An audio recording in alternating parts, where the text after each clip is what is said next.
All right, good evening. Welcome to the, April 10th, 2023 Lower Makefield Township Planning Commission meeting. I guess the first thing we'll do is do a roll call. Adrian Costello on the chair. We have a new member tonight. First meeting, John D. Lorenzo. Colin Coyle. Present. Tejinder Gill. Present. Tony Bush. Present. Okay. And so before we get to the regular agenda, just a little housekeeping business.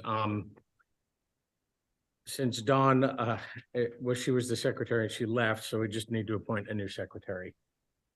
Anyone want to make a motion? There's two of us already taken. Anyone? Motion to appoint Tom. Okay. Anyone a second? I guess I'll second. Okay.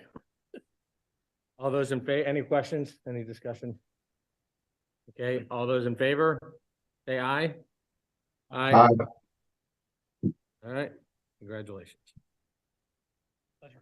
Okay, all right, the second is the meeting minutes from last month's meeting. Does anyone want to make a motion to approve the minutes from last meeting? I'll make a motion to approve.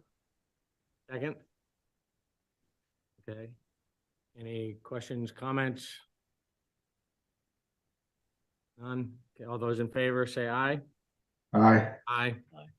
Thanks. Obviously, abstain. John wasn't here. All right. All right. So what's next on the agenda? What was next on the, what was the, is it 1566 first? Okay. Yep. All right. So this is for final plan approval for the 1566 LLC subdivision. Good evening, John Van Luveny. I'm an attorney representing the applicant. Mark Havers from Pickard Courts in Somerset is the project engineer. And in the front row, Mr. and Mrs. Katzoff, whose property is the larger property to the right that's not being subdivided, but they're conveying a small piece to facilitate the extension of Buck Creek Drive. And part of the property will be conveyed to them, part of the part that's not being subdivided. So they're interested parties are also interested because the pond that's mentioned in one of the review letters is on their property. So just interested parties and also participants in the subdivision. All right. I think you all probably know that this project was given preliminary approval last summer by the Board of Supervisors. Conditions of approval memorialized in a July 21, 22 letter. Very recently, in February, the two variances that were necessary to facilitate the crossing of the wetland and wetland buffer were granted by the Zoning Hearing Board. Those were obviously conditions of the approval. We have the review letters. I guess the review letters we have are from Remington Vernick, your traffic engineer also, and a letter from the Environmental Advisory Council. We have very, very few issues that I think need to be discussed. And I thought that I would just go through the review letter, not point by point, but if you have questions, obviously you can stop and hopefully Mr. Havers or I or my clients will be able to answer your questions. But starting with the Remington Vernick letter, I'll start with comment number 2. It's the comment that an existing animal pen encroaches within the wetland buffer and we need a variance would be required. I disagree with that conclusion. It's an existing condition there. We're not subdividing that property. Wetland buffer, I think, is 50 feet in that area. And I think Mr. Havers advises me the encroachment may be 5 square feet. And it's a fence. I mean, we're not putting anything into that buffer. So in my opinion, that comment really doesn't apply, but that's our perspective on it. Comment number 4, Board of Supervisors granted a waiver on that center line profile.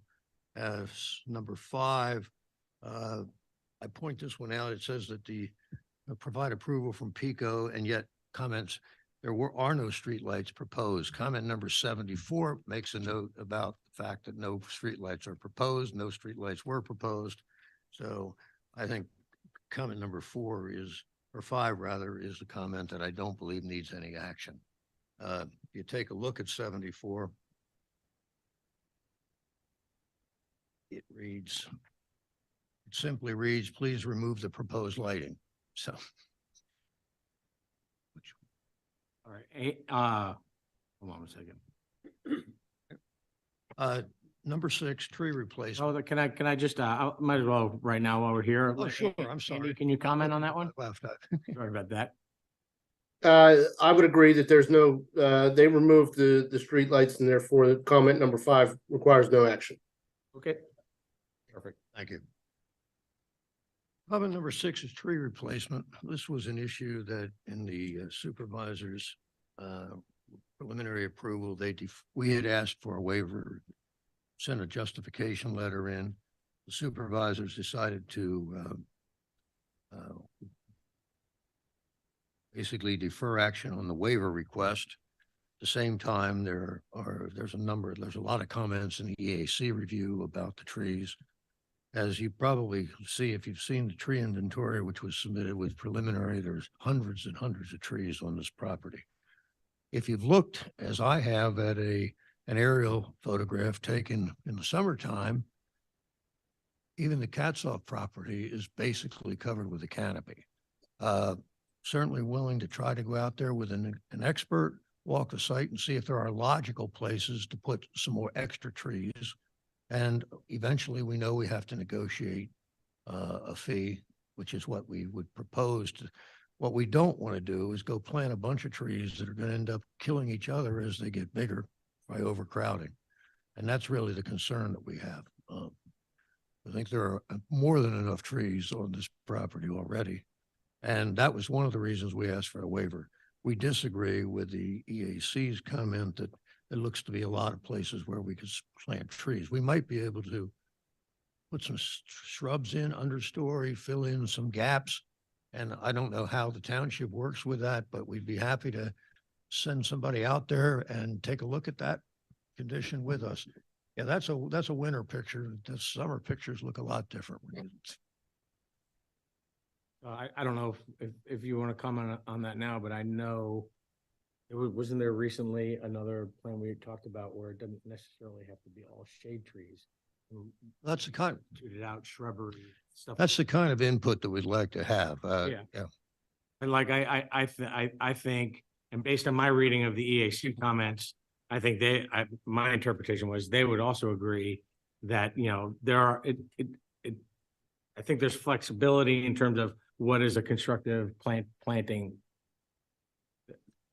We'd like some direction on that, or Jim, maybe you have some thoughts, because we'd like to focus on that issue before we come to the supervisors, at least see if we can come up with some kind of a proposal which would be a combination of plantings and fee in lieu. May I ask a question first? Sure. Mr. Van Leuven, did your clients review the EAC's alternative option that was on page 3 of their? That's not acceptable to my clients. Conservation easement, not those options are not acceptable. Okay, so I figured I would get that out of the way first before you do it. As I said, Mr. and Mrs. Katzoff have lived on their property for 40 years. They've landscaped it. They're very happy with the way it looks, and they're really not, even though they're taking some property, but they're not willing to change the physical appearance of what they've worked 40 years to maintain and to arrive at, frankly. So I will say that the genesis of my comment was that I wanted to have a general idea of where the trees were that were 10 inches or larger on the property being removed on a plan. And I think that I had a previous conversation with the design engineer, and they were amenable to getting me additional information that kind of addressed that comment. well, I know Mr. Havers has that. I mean, we've done a complete inventory on this whole property, and all those trees have been itemized. So I am surprised that you don't have it, but Mark, we'll see that you get it promptly, because I thought I sent it to you, Andy, but I will send it to you tomorrow. Okay. I mean, it's like a 13 or 14 page tabulation. I mean, that many 10-inch trees, it's heavily wooded. So The EAC's letter on item B does say that we can, right? They would recommend shade tolerant shrubs, understory trees, et No, cetera. and that's what It's- I'm it's in saying, there. but the question is, how do we start to quantify that with the assistance of some, and so that it's going to satisfy the township, and we figure out how many trees does this shrub count for, and maybe we can come to a combination of a partial waiver, given the characteristics of the site, plus a planting more trees, plus a fee in lieu. I mean, that's the direction that we'd like to Okay. go. And I think I hope anyone in the board jump in if you think I'm speaking out of attorney seat differently. It's been the tree ordinance is a fairly new thing, and it's been strengthened by this current board of supervisors, and it's a big focused area. Yep. I'm not inclined to approve anything that goes outside of that, but I will say that we have in the past had the EAC, who was the author of, at the board of supervisors request, essentially the authors or creators of kind of coming up with the standards around that. And if they, if they came up with you with a good working solution that the board of supervisors was happy with, I'd be likely to support that, as long as they were willing to sign off on that. I don't know if anyone else has any comments on that, but I think that's consistent. I do. I mean, I agree with you. I would add, though, that I know that the EAC is not in favor of doing mostly shrubs without trees in terms of plantings. They're not in favor of that.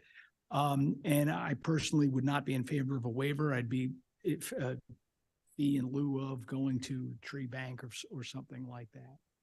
Yeah. No, and that's what I'm not adverse to that either. But if you look at the numbers, I think that you or anybody on the EAC would have to agree that there's not room for 740 replacement trees on this property. And for that reason, and under those circumstances, in my view, consideration of a waiver, once we've planted all the trees that fit on the site logically and are not going to end up overcrowding each other, it would seem to me that a partial waiver and a fee in lieu could be arrived at. But again, all I'm trying to say is we don't necessarily want to go out there and try to bid against ourselves and say, we're going to plant 250 shrubs here, and then have somebody say, we don't want shrubs. So I'm Yeah, just no, looking for some direction.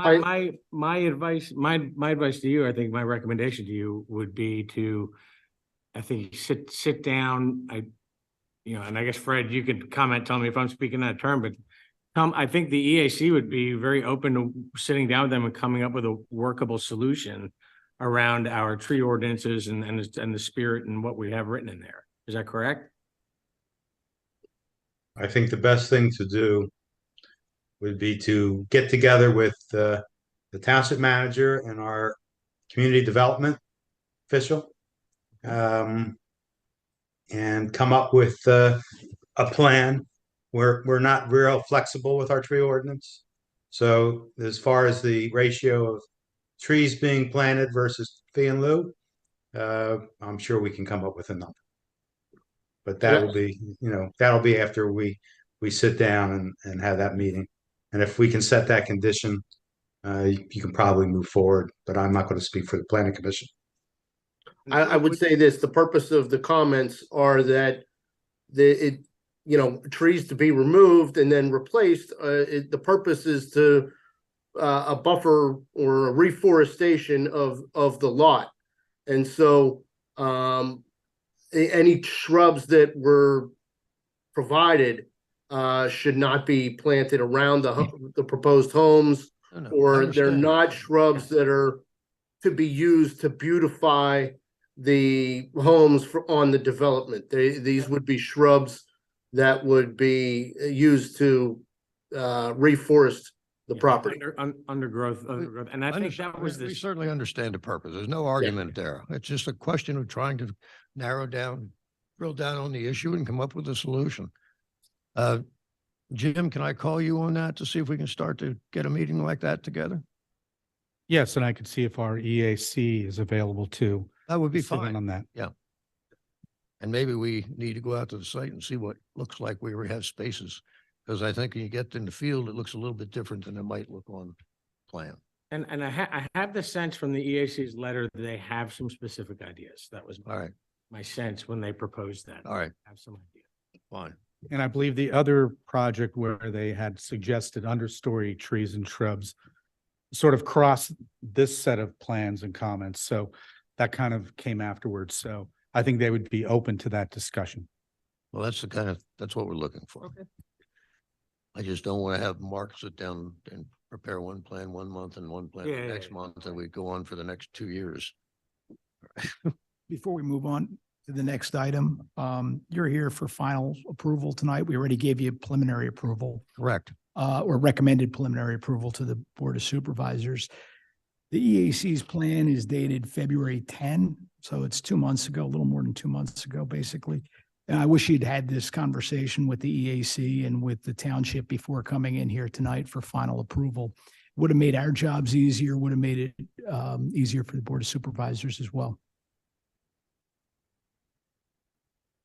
I don't expect We're you to not, respond to that. look, we're trying to resolve it before we get to the supervisors. Yeah, no, I understand I that. but would've- We're here for final I approval. would have been here last month, except that I got a very sudden illness and I had to cancel at the last minute. Otherwise we were a month ahead on this issue already. So it's, and I was looking for the direction that I just got, frankly, before we, townships all work differently. Some Yep. read the EAC letters and ignore them. Some read the EAC letters and say, go see the EAC. So So, Barb, assuming no other,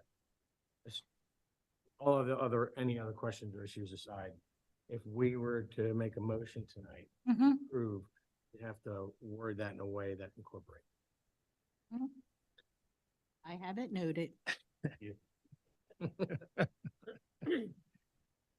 the next comment that I wanted to discuss very briefly was the comment number 15, the environmental impact report. The summary accurately states that Princeton Hydro was out there and did the final report. In their report, they did note that time they were out there, there was some murkiness in the pond.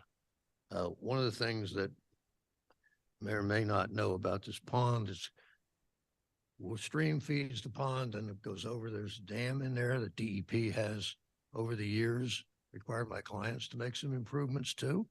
And we're not taking the dam out. And obviously, like a lot of ponds, there's some large fish at the bottom. They go down the bottom, they stir up the sediment. It's there for a day. The next day, it's crystal clear. In our view, since it's part of the stormwater management system, all the water eventually drains into that pond before it leaves the property. Our view is that the NPDES permit really covers the situation. If there are issues, either DEP will come out and tell the clients to modify the dam, or the NPDES permit conditions would have to be satisfied.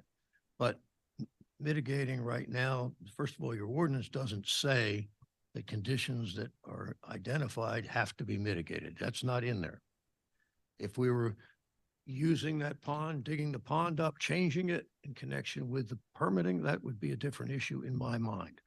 But I see no reason to require any mitigation upfront on that, especially since my clients will have the obligations under the NPDES permit to keep that pond in whatever condition, whatever subject to whatever conditions are imposed by the NPDES permit. So the NPDES permit requires water quality improvements from the development.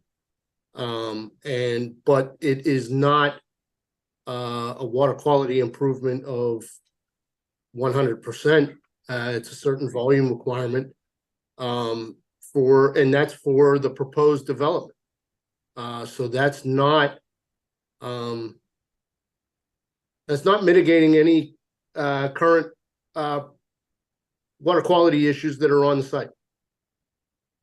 I'm not sure you have a water quality issue from the report. Princeton Hydro, when he was out on the site, told the engineer that today there's cloudy, tomorrow there may not be. And that's just the nature of the I've confirmed with my clients that that's what the situation is. I don't know what, we have a dam at the one end. I mean, it's not free flowing.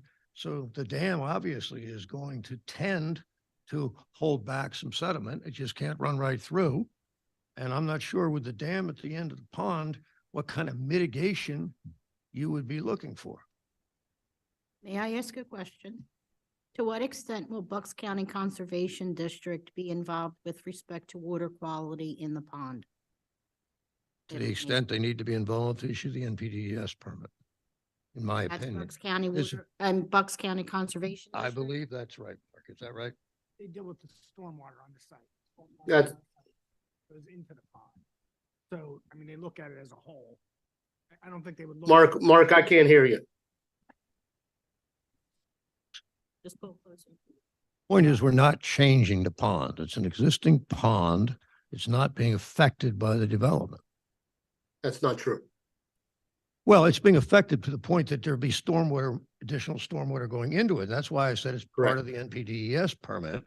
And any conditions imposed as part of the NPDES review would need to be complied with, and my clients have the maintenance obligation.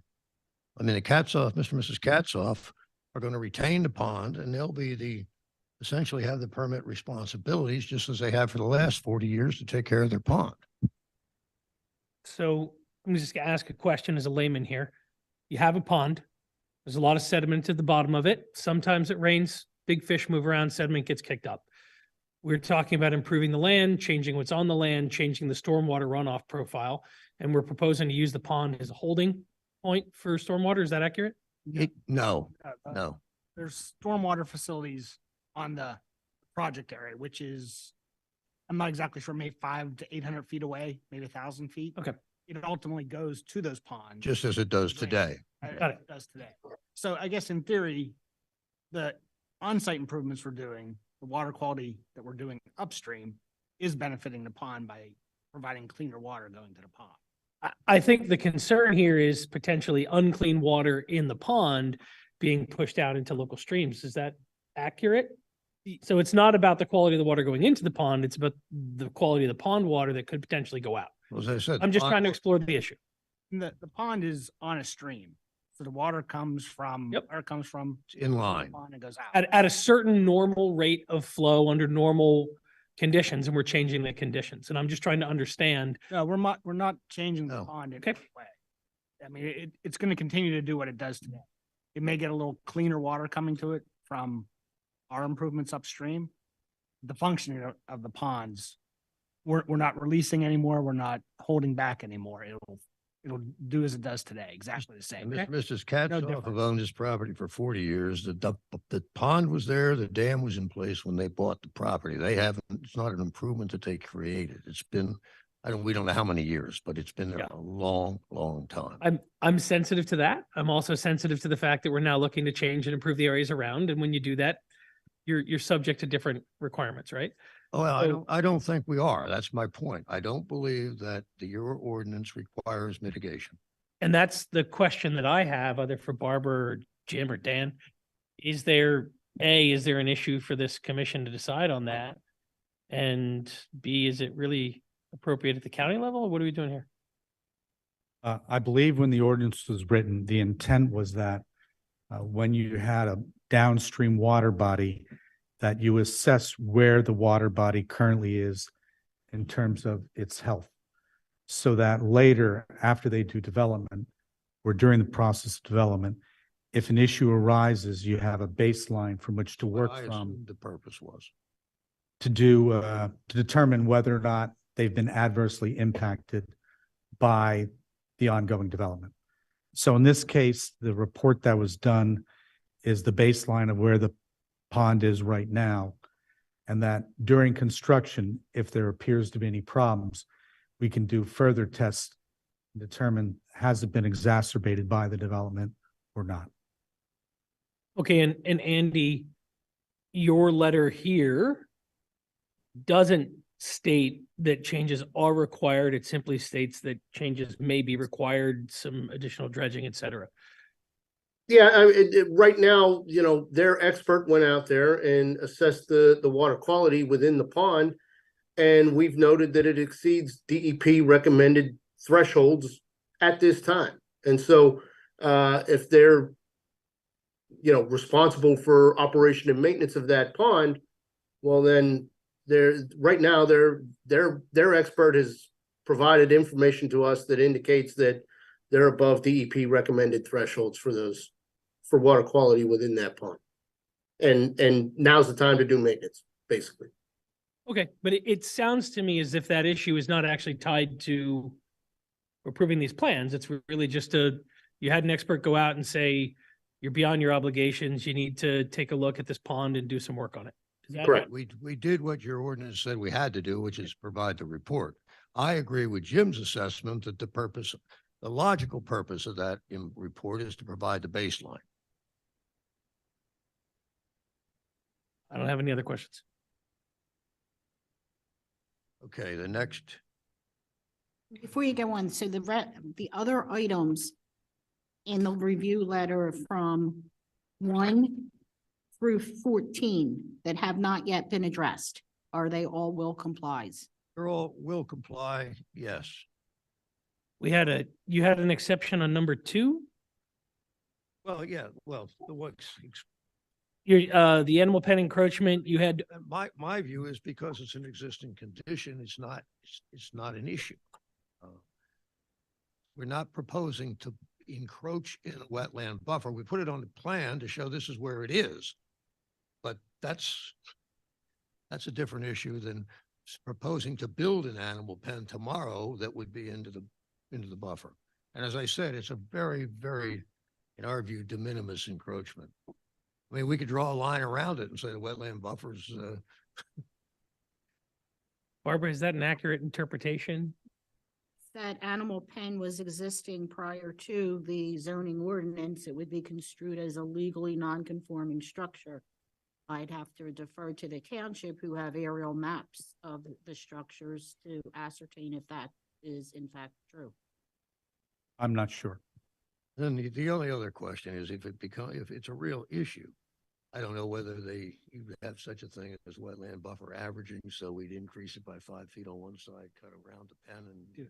Well, the problem is, if it is true, then you have to go back to the zoning hearing board for relief, because this is something that falls under zoning. Well, unless you do, I mean, I'm familiar with some municipalities that use wetland buffer averaging where they have existing things like this, where you average it, so the average buffer is 50 feet. We could just do a little cutout around this thing. I don't think it applies, but, if you want to compromise, that would be a compromise we probably could work out. I don't believe the buffer averaging is zoning variant. Oh, well, no, I'm just saying, I don't know if we do that here at the township. Well, We I do don't have either. buffer We averaging. do both, yeah. We do have buffer averaging. So if you have a case where there's some item that would make sense to reduce the buffer slightly, you can augment it by increasing it elsewhere. That's something you can work with them on to try and resolve. Is unresolvable? We're not proposing any new construction. That's the point. I'm just. Yeah, we'll take a look at when this thing was built in relation to the ordinance. And then if it is something that requires buffer averaging, Andrew Pokel, our township engineer, can work with Mark Havers, the design engineer, to come up with something that would be agreeable to the Board of Supervisors. Would it make sense that for purposes of tonight's meeting, if that item number 2 is deferred at the same time as item 6, to have a sit down and look at those 2 issues when they're meeting with you to discuss the tree replacement? That would make perfect sense. Makes sense to me. Yep, absolutely.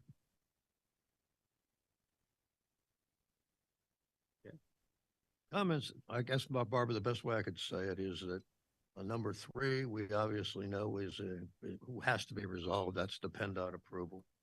4 and 5, I think were, 4 was Waiver. already a waiver. Yeah, okay. 5 was not applicable at this point. Tree replacement was deferred. 7 talks about infiltration testing would be resolved. That's to be resolved. My answer there is not necessarily will comply, but will resolve to the satisfaction. Andy and I have. You're already resolved on that, Andy? Yes, Okay. So 7 is resolved then, I guess Done. is the best way to say it. 8, 9, 10, 11, 12, 13, and 14 are will complies. 15 is the issue we were just talking about. Mhm. 16 and 17 You don't were need to- waivers. Well, you don't need to address them because those are the things that have already been resolved. Yep, exactly. Okay. So it's only the ones that are underlined that have an issue, Yep. And I think that's all the issues I have in this letter. except for the additional 2 waivers. Or 4 waivers. Which additional? Go to page 7 of 8.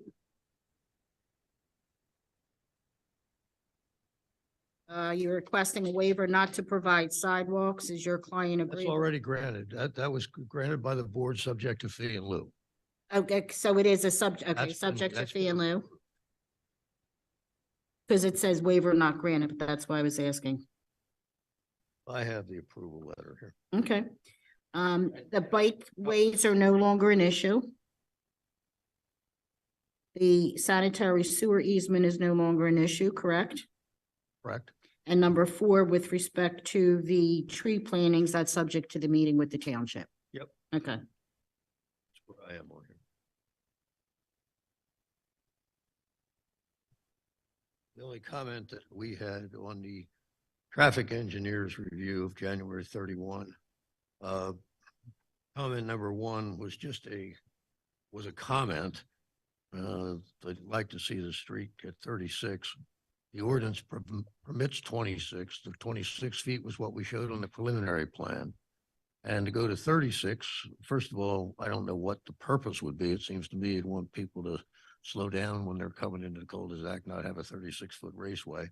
But the other thing is it would put the plan over on impervious surface, and it's not an ordinance requirement. So for that reason, we're not agreeing to number 1.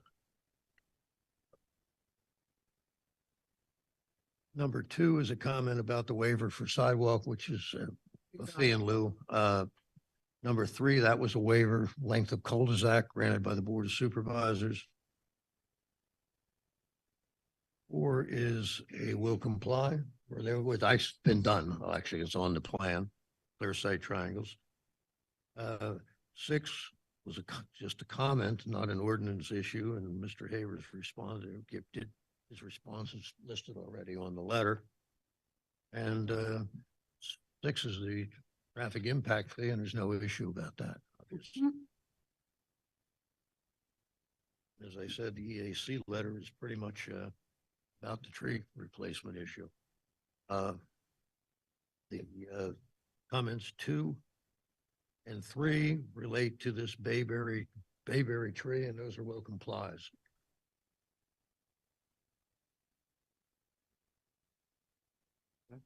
There's an aqua review letter, but obviously that's outside agency, but that has to be resolved. So that's not really within your purview. Although we don't see any issues there. Anything else? Does anyone have any other comments or questions?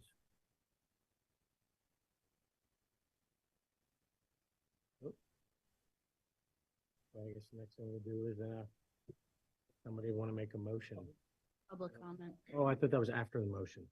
Well, it could be either way. Okay, we can do public comment now. That's whatever. I'm about that. Might be easier.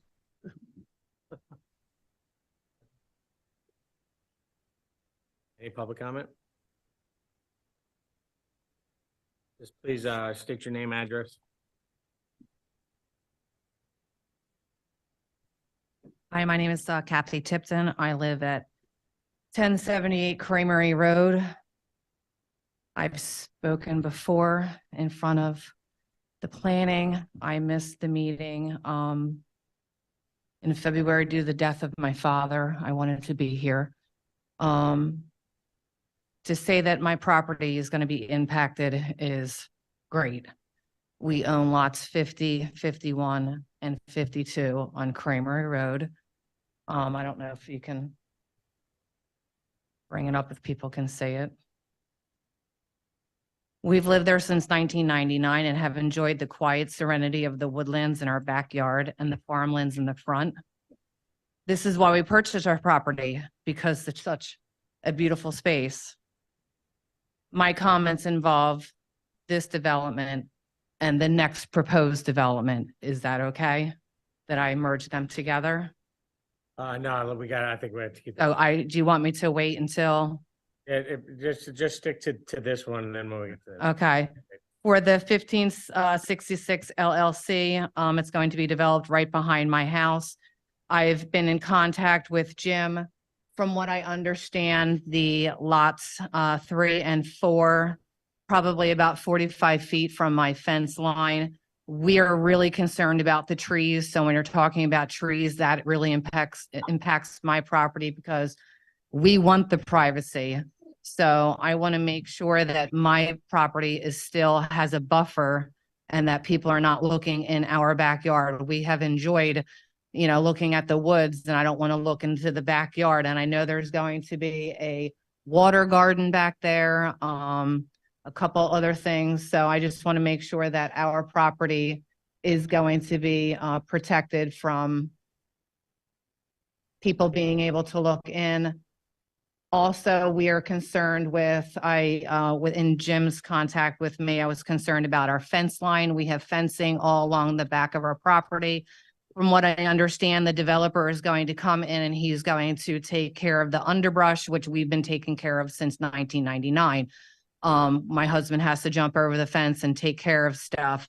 So my question to the board or the developer, who is responsible for that stuff after everything is built? Is the homeowner that buys that lot? How far does that lot go back? Who is going to be in charge of the buffer? Who's going to be in charge of the water garden? Who's going to protect me? Who's got my back in this? What happens if the water garden doesn't work and all of that water, my property is higher than my neighbors. So what happens if the water garden doesn't work and there's water runoff and my property, my cement barrier falls down and I'm now in my neighbor's backyard? So we're concerned about all of that stuff. Traffic is horrendous. I know there's only 6 homes for this development, but just right now to get out of my driveway, someone has to grant me, or I have to actually put my car in the road for somebody to stop. And that's only 6 houses. To say that we're disappointed that this is happening is an understatement. I get it. He bought the property. He wants to get out of it what he wants to get out of it. But his property, his house is way far away from where the rest of us are going to see all those houses. I didn't buy my property to look at people's houses. I bought my property to look at a nice woodlands in the backyard. Thanks.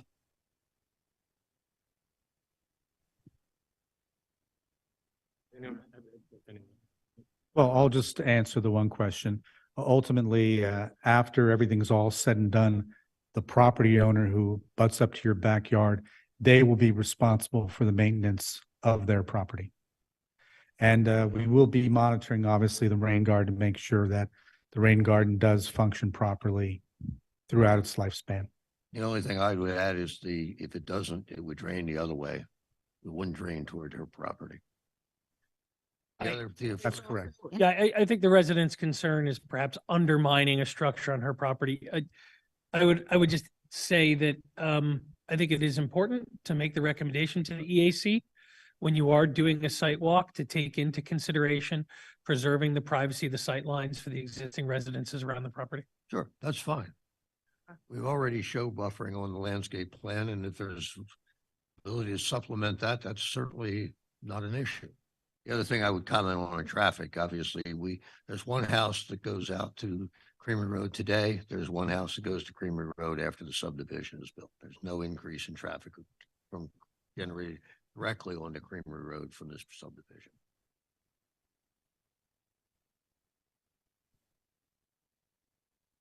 Jim, Red Seabright. 1 second, please. Jim, what's the lifespan of that water garden, expected lifespan? Theoretically, they should last for a long time.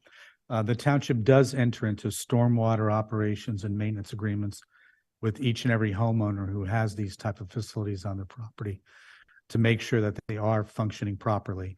And we do have enforcement mechanisms that can make them fix that if the need arises someday in the future.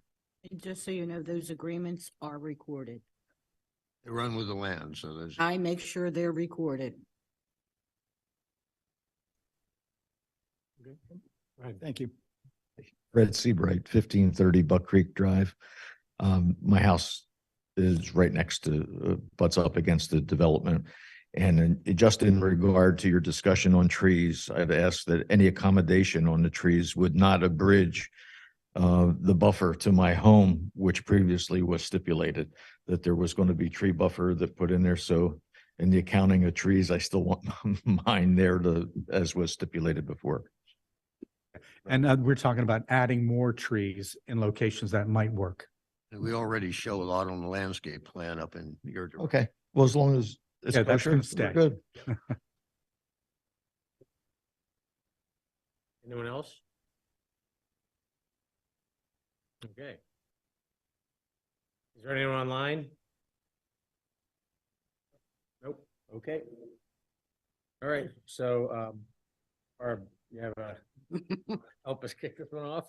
So if the board were inclined, appropriate motion would be to recommend that final subdivision and land development approval be granted for the application of 1566 LLC involving properties identified as tax parcel numbers 20-18-1, 20-18-1-2, 20-18-2, and 20-16-27, subject to compliance with the conditions and items noted in the review letter of January 31, 2023, prepared by the township engineer. Comments provided by the EAC outlined in their letter dated February 10th, 2023, as well as the comments by the township's traffic engineer, Safe Highway, in a letter dated January 31st, 2023, subject to the following. With respect to the existing animal pen and replacement of trees being removed as required by the township's ordinances, a meeting will be held with the applicant, township manager, township community development director, as well as a member of the EAC to come up with alternative plan to present to the Board of Supervisors that would be satisfactory to all parties involved regarding the animal pen and the tree replacement. Items that have been already addressed as to the waivers that have been approved include those waivers as outlined in the review letter under numbers 4,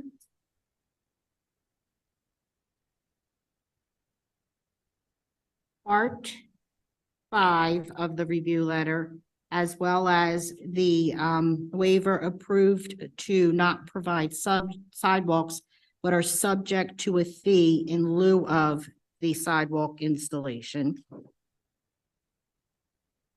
No streetlights are proposed, so items involving approvals from PICO or any other entity for streetlights has been resolved, as well as the information as to the environmental impact report. A recommendation would be that the report provides a baseline for the condition of the pond, which could be monitored throughout the term of the construction of the project. As far as EAC letter, the applicant will comply with the planting of the bayberry tree outlined in the wetlands and wetlands buffer, as well as their item number 3 for the planting of a northern bayberry in lieu of 26 southern bayberry trees, and the existing cartway of 26 feet as shown on the final plan remain in effect. Not ask me. So moved. Second? All right. Second. Any further discussion or questions before we vote on it? Okay. All those in favor? Say aye. Aye. Aye. Any noes? And one abstention. Okay, that's fine. So the ayes have it. Thank you very much. Wade, you didn't ask That for was your repeat? John who abstained.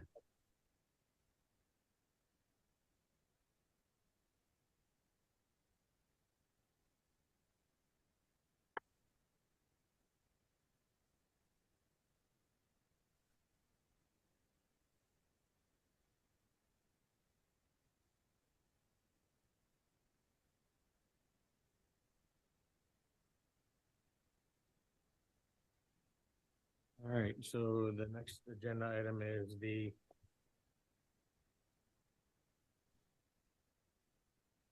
Adrian, do you think we should swap 4 and 5? Seems like there's probably some public comment for number 5. Maybe discuss, are we able to swap and discuss that first? Yeah, we should do that first. Yeah, right? Yeah, skip over and then we'll do, then people won't have to sit and wait. Okay. Yeah, item number, I guess 5 it is on the agenda is just acknowledge receipt of plans for the Torbert subdivision. As many of you may be aware, the township just received this week plans for a 78 lot subdivision on the Torbert farm at the intersection of Creamery Road and Route 332, Newtown Yardley Road. The plan appears to, according to the developer, not require any variances. It's a by right plan. The lots are proposed to be approximately 1 acre. There are 2 entrance roads into the project. One on Creamery Road directly opposite Doe Trail Lane, and another one further to the south, closer to Route 332. The way the process will work is we receive the plans. They've been forwarded on to our township engineer and other consultants, as well as our volunteer committees. We typically give them 30 days in which to review the plans and come up with comments. We'll also be scheduling a site walk for planning commission members and EAC members to walk the property and see if there's any concerns or any ideas that may develop from that that could benefit the plan. So I'll be sending around an email for everyone to check their calendars, as long as sending it to the developer to see if their engineer or a representative is available to have us tour around the plan. Typically, the way the process works, now that the plans have been submitted, the township has 90 days from the next planning commission meeting following submission of the plan. So that is 90 days from tonight. The Board of Supervisors needs to take action on the plan, or an extension of time needs to be granted from the developer. That is quite often the case, that as the plans get reviewed, revisions get made, the plans are resubmitted for further review, and then the planning commission will have a meeting. Prior to the next planning commission meeting, or prior to the planning commission meeting when this will be considered, it will be advertised in the newspaper at least 10 days prior of the date that the meeting will be held. That meeting, as I said before, could be 60 days from today, roughly. We meet the second Monday of the month typically. Also, a notice of the meetings will be posted on our planning commission website, lmt.org.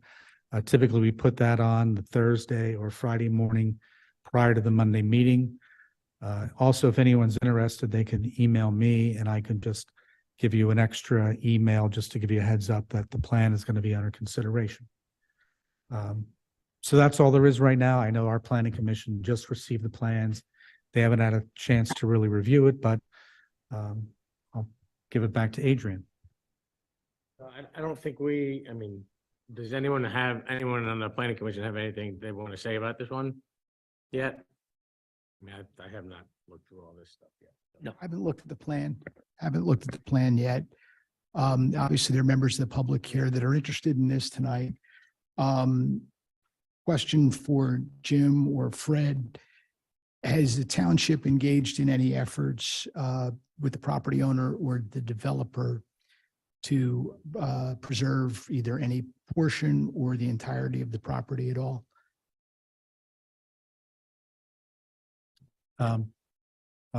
A week prior to submission, we did have a pre-application meeting. The applicant came in, said they're going to be submitting plans.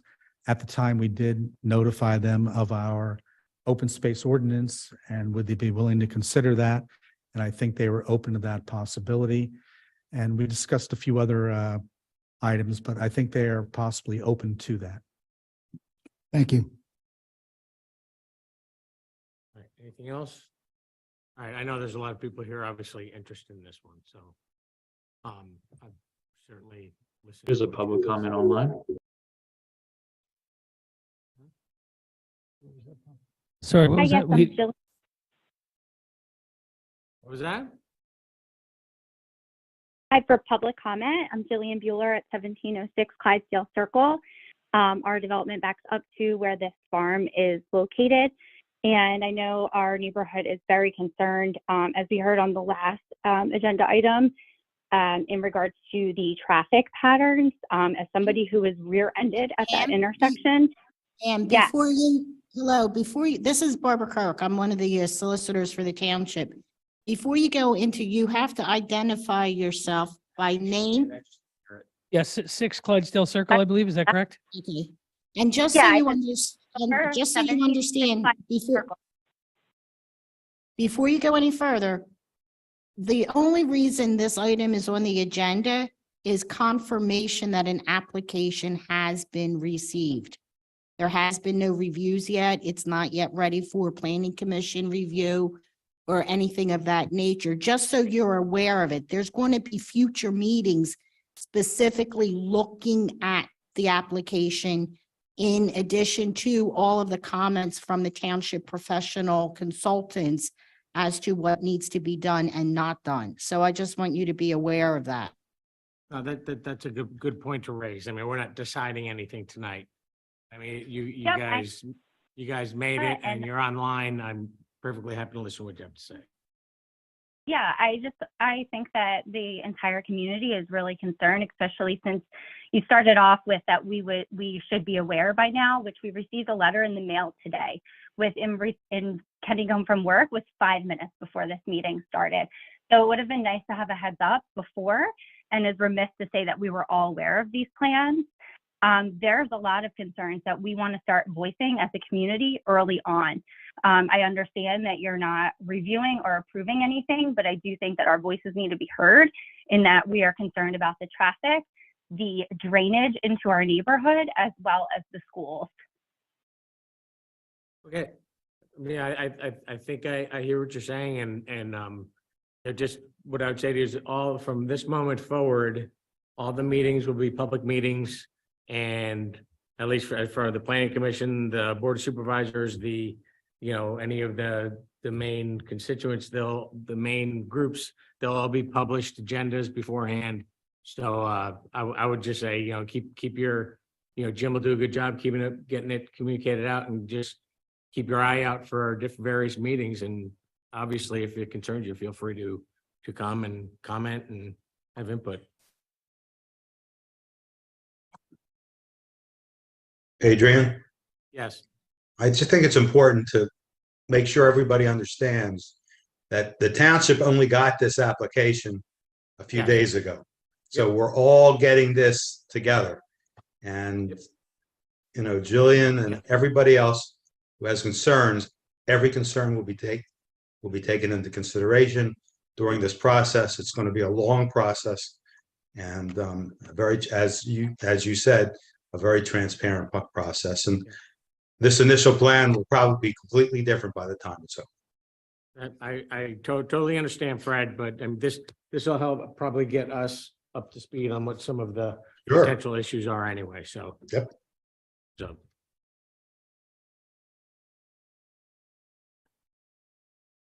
Hello, gentlemen. I'm Scott Kramer. I live at 1010 Farmel Court. My property backs up onto 332. I have a comment and a question. I too got this information just today, but in glancing through it, I see that there's a huge project, over 100 acres, almost 80 homes. And yet in the initial paperwork, there's already a request for 14 waivers of the township's saldo rules. Excuse me, Madam Solicitor. Hello, thank you for this opportunity. There's waivers on the traffic impact studies requested already. There's 4 saldo deferrals.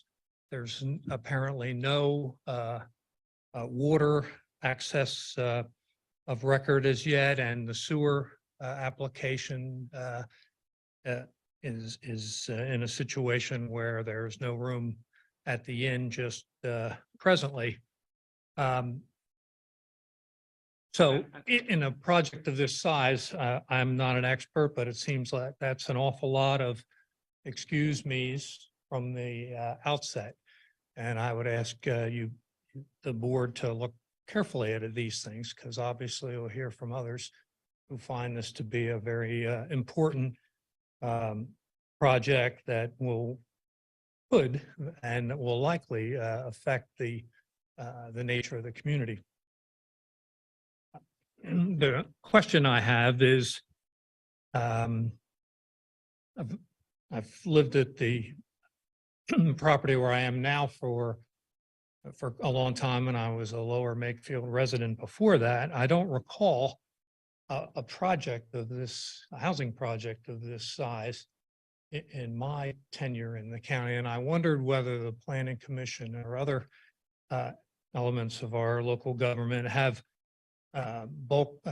are thinking about bulking up their resources to address this and the variety of issues that are affected when an almost full town is seeking a large development project like that, that will not only impact traffic for those of us who live nearby, but virtually every Lower Makefield resident will look to get on 295 at some point, and there already are some traffic issues. So that was my question, whether there's been consideration of additional resources, cost of which could be borne by the developer of this big project. Yeah, and I think I would say to you is, look, there are actually a lot of resources and a lot of different areas of expertise here.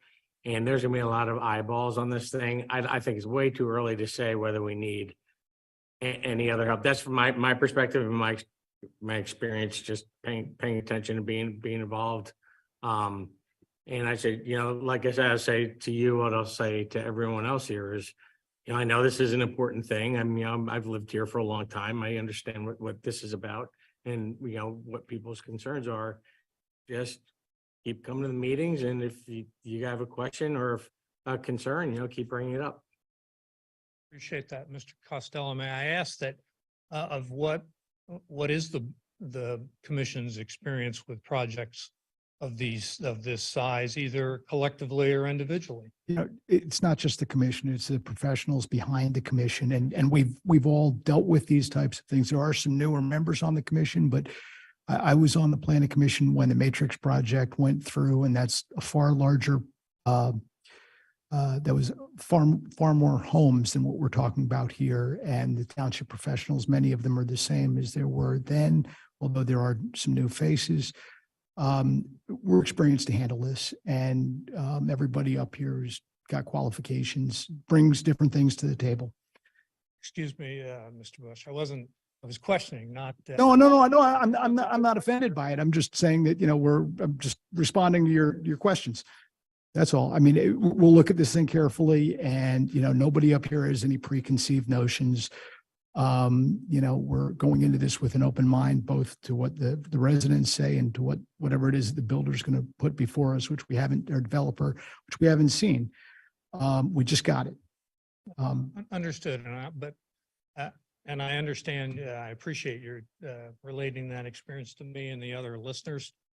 And I think better than I do that there's a great deal of negotiations that's involved in the interaction between government and developers. And we want to make sure in the township that our representatives are armed fully for the significant task. So thank you for those responses. Thanks. Is there anyone else? Oh, yeah, that's okay. I know that you just got it, but I'm gonna have the construction behind me if that happens. I'm now going to. Sorry. Oh, Kathy Tipton, 1078 Creamery Road. Again, I'm gonna have the construction behind me, and now I'm gonna have possibly this huge development in front of me. I can already tell you, I oppose it. If there's a way that there can be open space, if there can be preserved, whatever, if there can be moved away from Creamery Road, or entrances not on Creamery Road, but on Yardley Newtown Road, just take that into consideration. That's all that I ask, because I don't want it. Thank you. Thank you. And just to note for everyone, one of the reasons why they have both entrances on Creamery Road is that our ordinance requires that you take access from the lower order road, so the less busy road. So in order for them to put an entrance onto Yardley Newtown Road, they will require a waiver. So just to put that out there. There happens to be a traffic stoplight there, though, on Yardley Newtown Road. Right? There's some Mirror Lake Road and your. Yeah, there's a T intersection, so theoretically it could be possible there. Well, I'm just stating that it would require a waiver. I know people often question, oh my God, we have waivers. Sometimes there are too many of them, as you all know. Right. Sometimes they are appropriate given the site or given timing or constraints on certain issues. And one other thing to note in this property that there are some things that we really have to take a look at with traffic that you'll be hearing about soon. Jim, would they be required to do any traffic studies and stuff too with this project? I believe a traffic study is in the packet. I haven't had a chance to take a look at it yet. Okay. Okay, go ahead, sorry. Hi, my name is Sarah Jones. I live at 1728 Clydesdale Circle. Obviously, my community is like right behind the farm, so we're concerned about many things. I know you guys just got it and you haven't been able to look at it at all. As a community, just in the past few days, when we found out about this on social media forums, there is a huge amount of people that are concerned. If there is looking forward, if there is any way that any part of it could be used as open space, or I know Snipes, there was talks of it becoming fields or, sports complex. If there's any way that we could try and, as you guys are planning, make that an option for the farm. The community as a whole is just like really upset. So just know that as you move forward with your planning. Thank you. Anyone else? Yeah.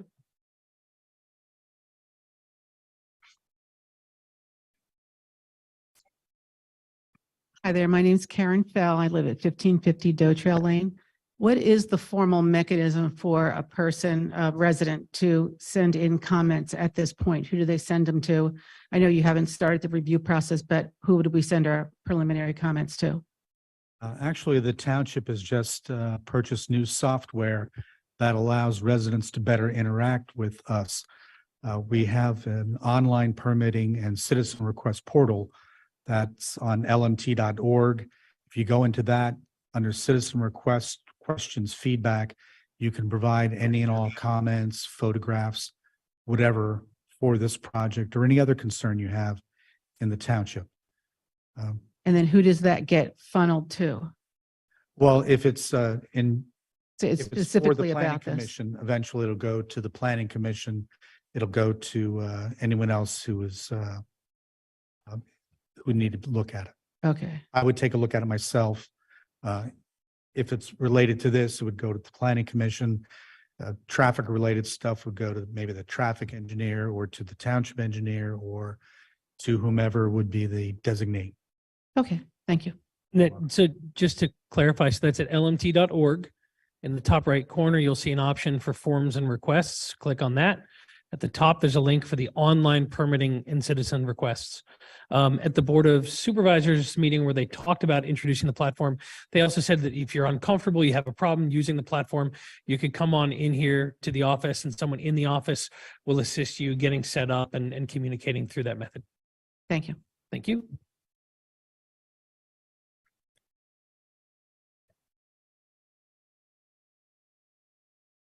Ryan Powers, 1519 Buck Creek Drive. We also only got the letter about this thing today, in today's mail. Very, very concerned with the traffic. Any notion of there's going to be two entrances on Creamery Road, that's insane. Go there at 8:30 in the morning on any school day and you'll understand why. It's not even possible. We're very concerned about the open space, very concerned about the drainage, and those are our concerns. Thank you. Anyone else?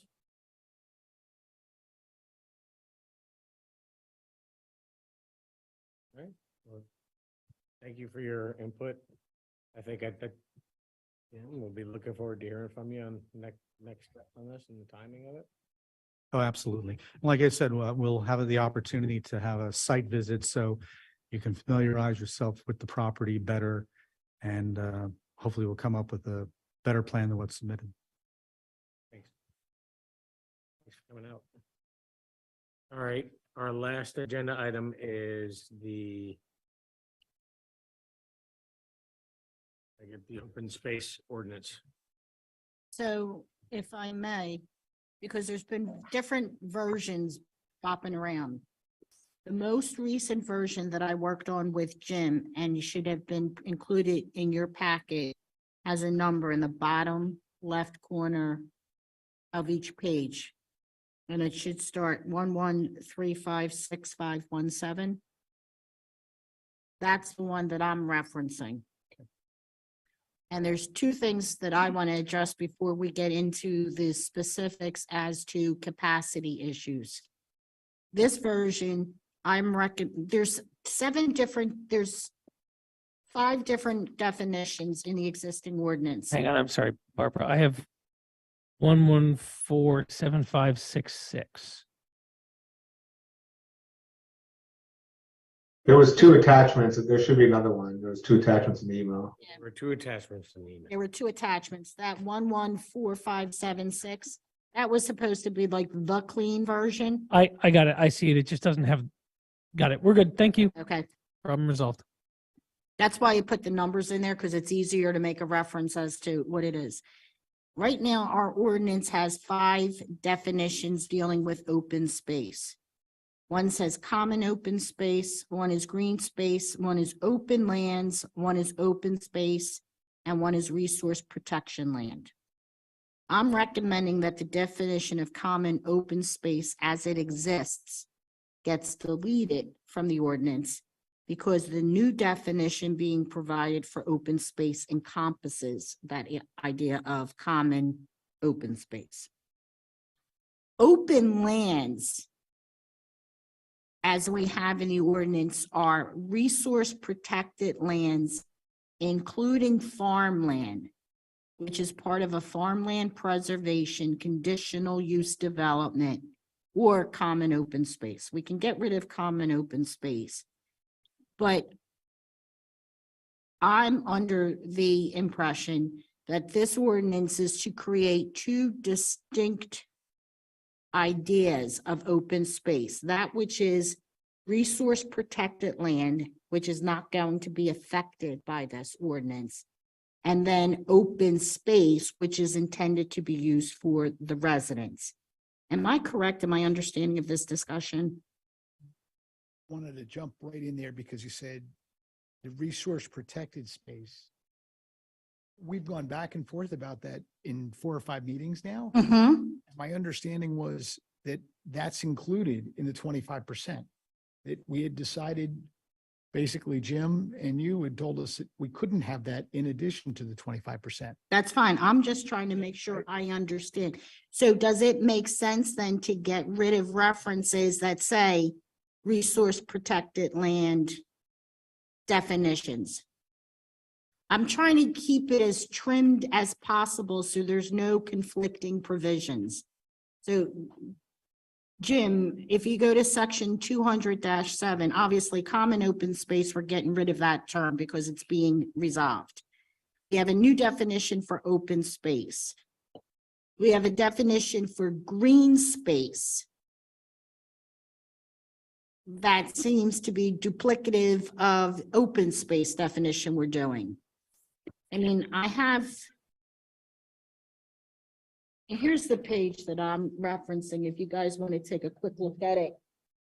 I'm just trying to figure out how we can keep everything What was the clean. last part? You said green space? Green space. And where is that in the ordinance? It was not in this version. It's in our existing ordinance and definitions.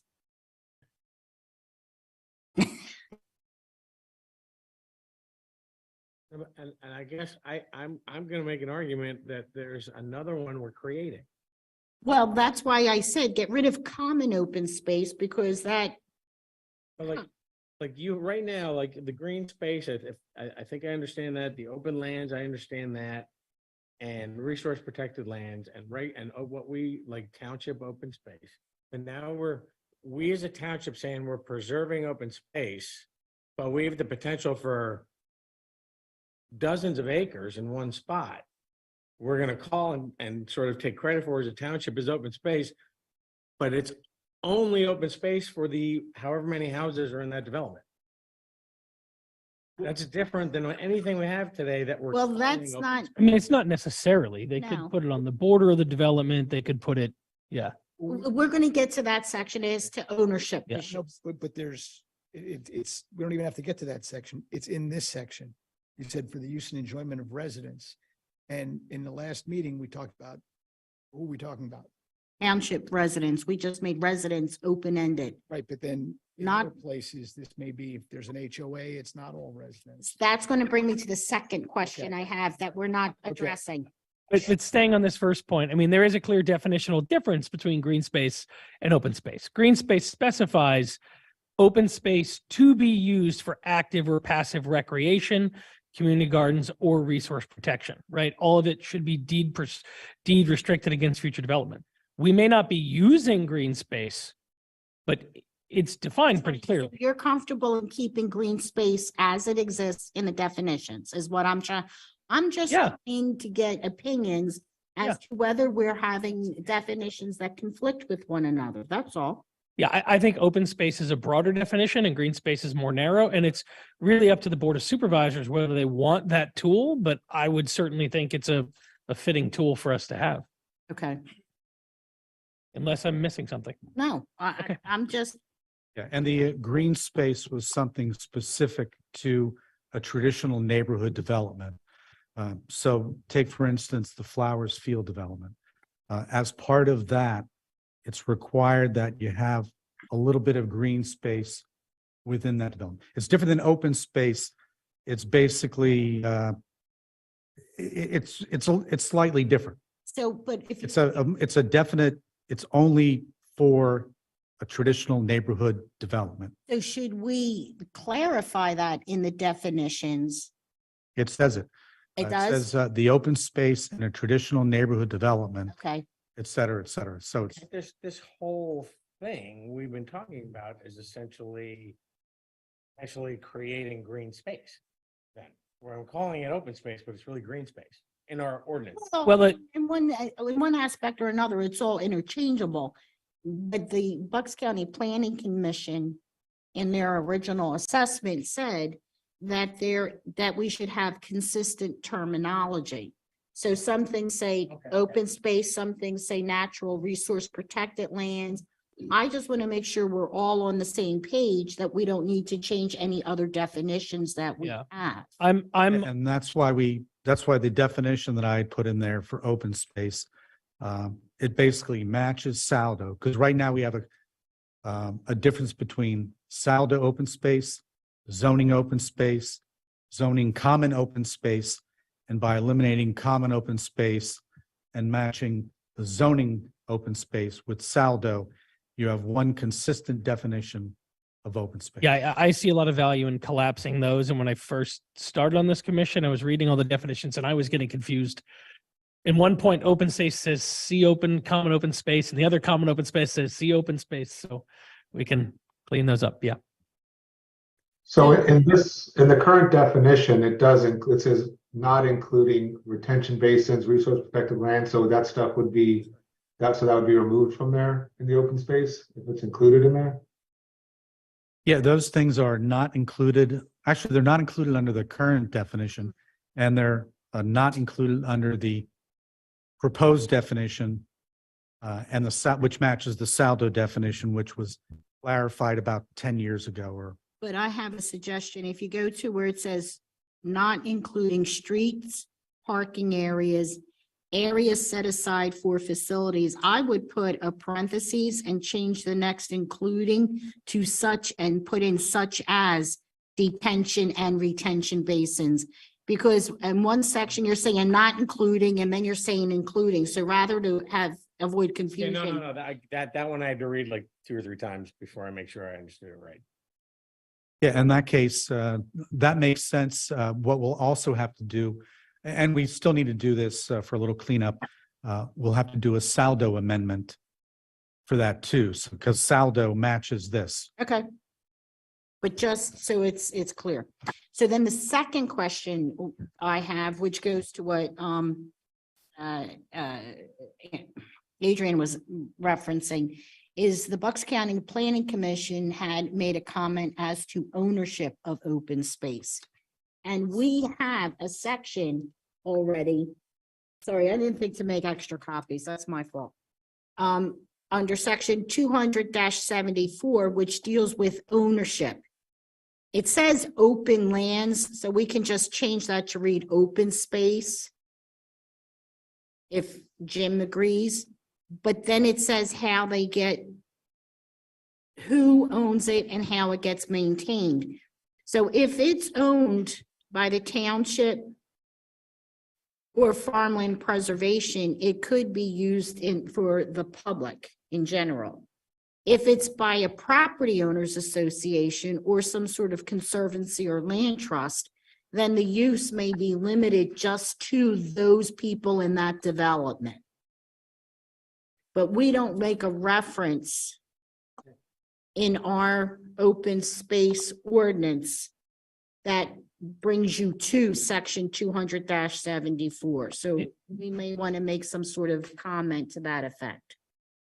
Actually, Barbara, looking at 200-74, it says that open lands include the resource protected lands and common open space. So if we just eliminate the word common Okay, that's fine. in 200-74A2 to be open space, then that provides that direct link that's consistent. So should we add at the end of this ordinance another, a repetition of 200-74, but with those changes, like where we just take it out and say open space? Well, 274 refers to 200. It includes the open space. It says common open space. Right, well, yeah, if we amend that. Is that definition? Right, so if we amend that just to say open space, then it's referencing and it's all circular, yeah? Yes. Yeah, that's the problem. It's just you find these little, eliminating common open space makes sense. But then once you eliminate, now we have to find where else common open space is and make sure that is consistent, either being removed or being changed to open space. So we have one consistent number. Okay. And then just to clarify, when we put this all together, so 200-7 says open spaces, yada, yada, yada, for the enjoyment of the residents, okay? And then 274 says that it has to be owned and maintained by somebody. Correct. So it's, if somebody comes in and they're doing open space, they can either offer it to dedication to the township, at which point it will then become public. They could try to offer it as a part of Farmland Preservation Corporation, because that entity under the township's governance has its own land. Right. If it's a property owners association, such as homeowners or condo, then that could make it limited just to the residents of that development can use the open space.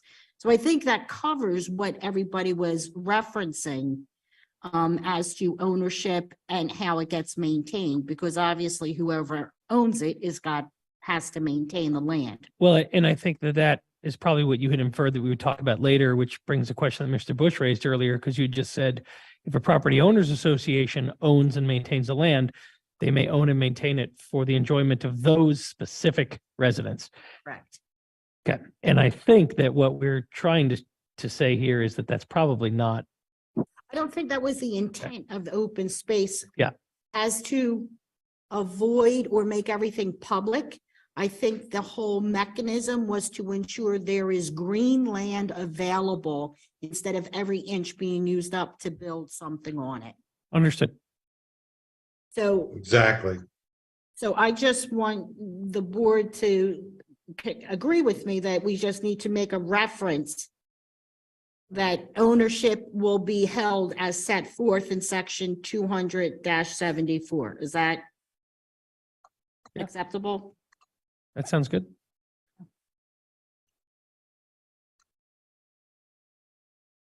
Can we just take a step back here? Because I feel like we go like the. Well, I just wanted to get those two preliminary things done because then you have to go through the other specifics. Before we even go on to something else. So you're gonna go back through and make sure that all the references to common open space and open space are in sync. Not Right. just with what's in front of us, but everything else. Well, When- I don't know if I can do that. That's why I'm eliminating that's why I'm saying in here, eliminate the definition of common open space. I Yeah, don't know. but to what- Tony's point, we'll go through and search common open space, find every single instance of it so that it's consistently just called open space. I mean, it shouldn't be so hard to find it now. I mean, It's fairly easy with computers now. I don't have to read the book anymore. oh, So- I mean, if you were stuck going through that, it would, God bless you, but no. Well, so let me ask you this question. Do we need to do that or can we just say delete in its entirety the definition of common open space, which shall now be referred to simply as open space, and then say to replace the definition of open space with? I think we have to cite every place. You think you- We have to okay. Delete every single specific spot. So that might have And to then be a we could separate just cite ordinance. 200-74A2, 200-36.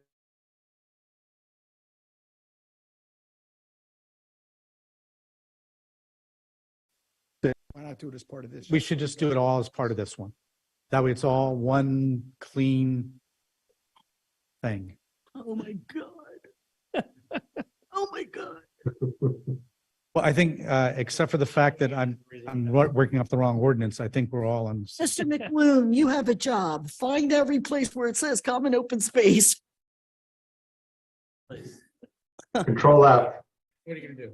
You have to find the section and then give me the section so I can make a general revision to say in all these sections where it says common open space, it shall now be referred to as open space. You mean the actual ordinances that, Uh-huh. okay, no, that's no problem. Yeah. Okay. I think right now for zoning, you want to do it under Saldo too? Right now, you want to combine two of them? Well, Salda's a whole different ordinance, so, You don't want to combine it in this, do you? well, no, it should be one for zoning, one for Saldo. And then we'll make sure it's all squared away everywhere.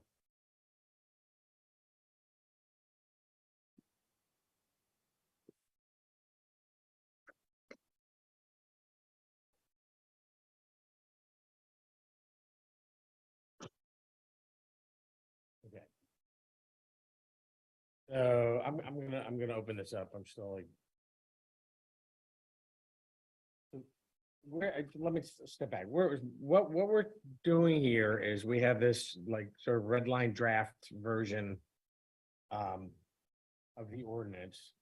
And what we're talking about there is like changing everything to be consistent with this definition of what's in here as what open space means. Mm-hmm. Okay, but the real question is, do we have the right ordinance? Right? As the one that, This open space process with developers. Like, that's the real question, right? Do we Yes. as a planning commission agree to that? right. And this is being in a way to ensure that any future development plans to have green areas instead of trying to maximize all of the building lots. Yeah, and I think the spirit of that, I think, well, less John, we've all indicated the spirit of that, I think is generally agreeable. Like everyone agrees with that. Okay. Yeah, we're essentially decreasing sprawl in tandem with maximizing open space. Yeah. Yeah. There was just, there was just questions and, you know, and again, I guess I'll paraphrase very quickly. I think this summarizes most of the questions and discussion that we had in the last couple of meetings about this is it's not the only priority for the township. And we have other things like a master plan and R1, R2, R3, and like all these other things that we do. And right now we're changing this in essence to potentially alter what we already have in our master plan for how we're supposed to design developments within specific areas of township. And I think ultimately the questions came down to what kind of controls around this do we need to make sure that in some future development somewhere, you know, that only needs to be a 4-acre piece of property, I think we said, 2-acre piece of property. Yeah, 2-acre piece of property. How do we make sure that this isn't abused for some purpose other than what we really intended? That's, I think, does anyone disagree with that sort of summary of what our debate has been about for the last couple months? No. I know, I agree. I don't Yeah, disagree. Is what okay. I'm saying. And I think the mechanism that's been installed in this ordinance is saying to developers, if you agree to donate X amount as open space, you will be permitted to increase the density that otherwise you would not normally have by giving open space to an amount that cannot exceed what you would have gotten anyway. Could we like label that as a density bonus? So that kind of catches their eye, maybe? I don't know if that would read well, but It's not a density bonus because you're not giving them, well, you're No, not you're not giving them giving more the- units. I give them, we're limiting them to the maximum number of units if they didn't do anything. okay. Yeah. And, Just- but I, like, again, I was thinking about this today. Okay, I know there's other complications to this, but bear with me, it's a simplistic analogy. Let's just say on some piece of property out there, 100 acres that be developed.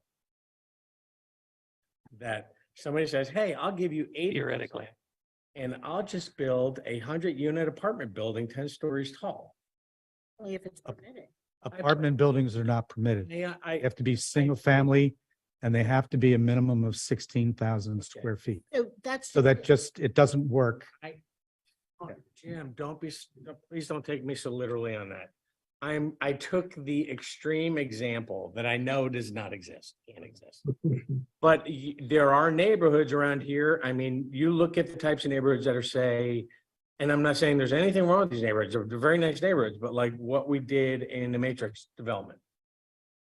If we put on Torbert Farm, if we put 100 homes built exactly like what they are in the Matrix development, up in the middle of R1, which, as far as I've been able to gather over the last couple of years doing this and my pay attention to Township, that's not what's really the intention of the R1 zoning code and ordinances or design. But the problem is you can't easily compare this to what Matrix was because Matrix ended up in litigation. And part of what was permitted to be built was the result of that litigation. That's true, but right across the street, there's another age restricted development. I forget the name of it. On Dobry Road. And I forget the name of it. Yardley Preserve? I don't know the Oh, name. yeah, we approved. Yardley Woods, I believe, right? Well, there's Yardley Woods and there's also on Dobry Road is Yardley Preserve. Reserve. Okay, No, that's what, Yardley Preserve. I'm talking about the one on Dobry Road. So, but you could fill in the name of the development. There was no litigation there and it's still the compact, close together housing. So the idea is the same. Yes, Matrix was the result of litigation and a negotiated resolution, but the idea exists elsewhere in the township. And that's what Adrian's talking about. It's like, Yeah, but there here's the are difference. perfectly beautiful, wonderful neighborhoods that people live in our township that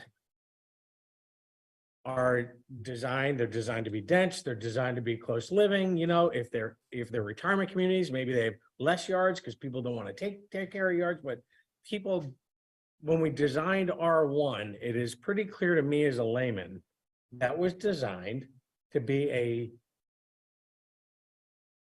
larger home, larger yard, everything's a little bit spread out from everyone.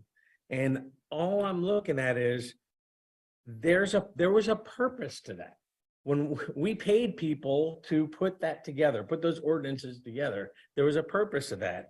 And all I'm trying to do is say, we have to make sure we understand what the limits of that we're willing to compromise. And when we decide what that limit is, put the hard cap on there.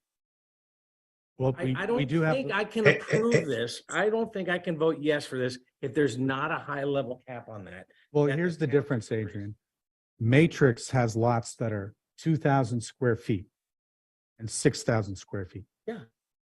These lots would be a minimum of 3 times bigger and match what probably 800 homes in the northern part of the township are already built at. So, I mean, it can't be matrix. It can't be an apartment building. It can't be townhouses. But It can't be tiny little lots that are 6,000 square feet. But aren't we putting a cap on this? Because at the last meeting, there was a concern that if there was going to be some sort of compromise, that you say developer A is giving 25% open space, and in exchange, we're agreeing to allow the density to increase. That would, aren't you capping it by saying you're not going to put any more on there than you would have normally been able to put?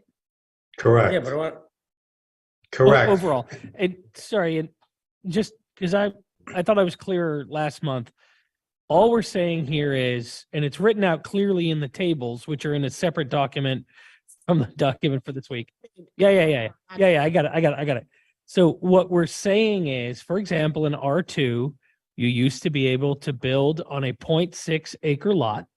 And if you give more land to be preserved as open space, we're going to allow you to build on a half acre lot, right? Which seems like a reasonable accommodation because there is going to be more development in the township. We're seeing it this week, right? So it's a reasonable accommodation to encourage developers to save as much land as possible without putting asphalt on it. And that sounds like a net good to me. And the ratios that we're looking at here are relatively small. And to Adrian's concern, I don't see anything that's talking about incredibly small lot sizes. I don't think there's a section left in the township that would enable you to have such small lot sizes. There's 3 major developable areas, 2 of which are in the beginning phases of development. Are 2 sections though, aren't they? There are some minor R2 sections, yeah, but the major part of the township that's still developable is R1. Okay. But even so, this ordinance, as I've read it,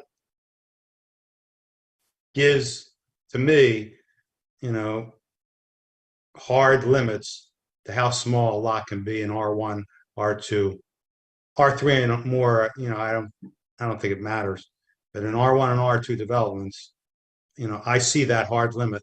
I mean, if I'm mistaken, please guide me to the appropriate section. But I think we have the density issue is taken care of. I mean, at this point, if there's 70 houses are approved in a 100-acre lot, keeping 25% open space and going from an acre to 8/10 of an acre, to me is a yeah, and Fred, I don't think I'm really not talking about going from an acre to 8/10. I'm like, well, I guess I'm just having a picture, and I still go back to that early presentation I heard 10 years ago.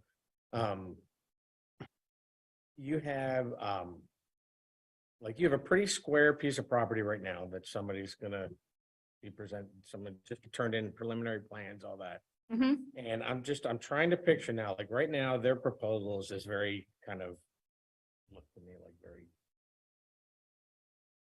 Yeah, I don't think that a plan would be approvable in this, with this ordinance.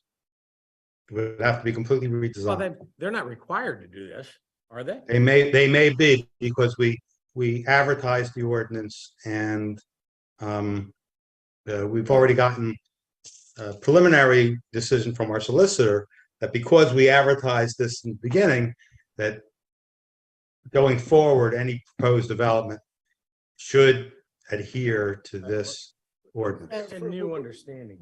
Let me ask you this, Fred. Was it advertised or approved for advertisement? Because when previously we were told it was only approved for advertisement as opposed to being advertised. So Once it's approved for advertisement, it's advertised.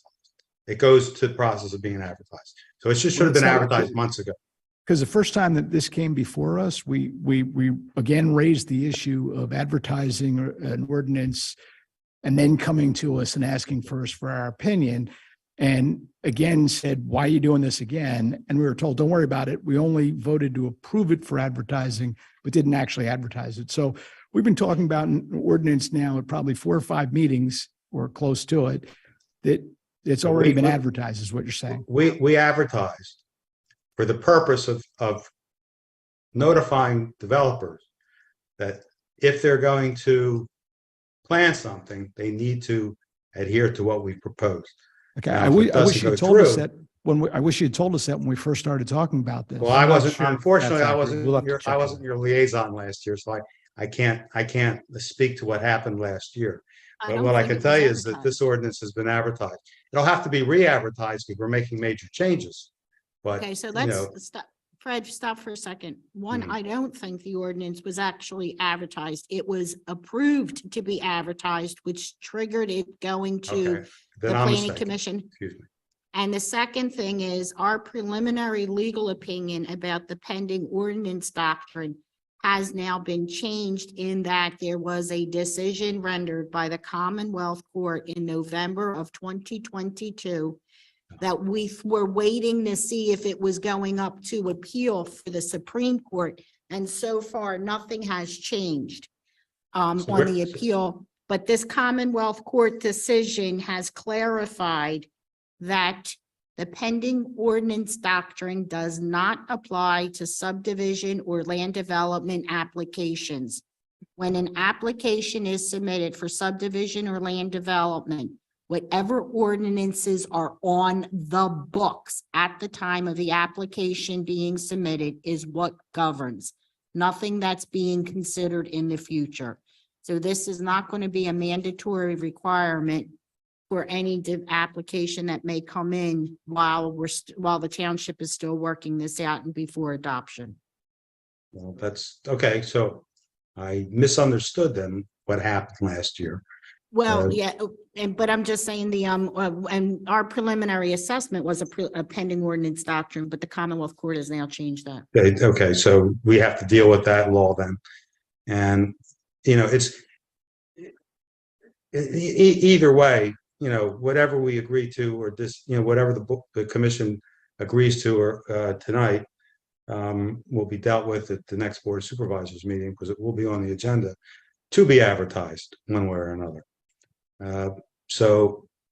Because there's two major developments, there's one major development that is now, you know, has tendered an application, and then there's another big area of developable land that has a big for sale sign in front of it. So, you know, this, you know, if we're going to do an open space ordinance, I think it's better we come to some kind of recommendation today, but that's up to you. I just want to clarify something that I thought I just heard, and I think to me, it's a really important question. This open space ordinance is going to supersede what the normal ordinances is. Like, if I came in, if I'm Torbert Farms and I just say, nope, I don't want to do this. I just want to build it the way I would normally do it. You're saying this is going to prevent them from doing that? No, To be that's not what I heard. Well, no, actually, it will. what The used plan to- that had submitted with 78 homes lotting out the entire property with no open space would not be allowed. So- If the ordinance goes through, 25% minimum of the property would be open. All right, Yeah, but what you've done though for like this piece of property we just saw, like, we have an ordinance that says this is what R3 is. You have minimum 1 acre lots, minimum like this is what you do. Now we're saying that's not true because you've automatically said now, unless you want to build less houses on there, which no developer is going to do, that you're saying R3 is really now like 0.8, 0.75 acres. You're changing. Yeah, with that, but that's what this, like, that's what we're talking about, this. I mean, that's a huge fundamental change. I don't know what the import is. I don't know, but it just seems like there ought to be a different discussion about that than just like, hey, we're doing an open space ordinance. That's changing like the master plan.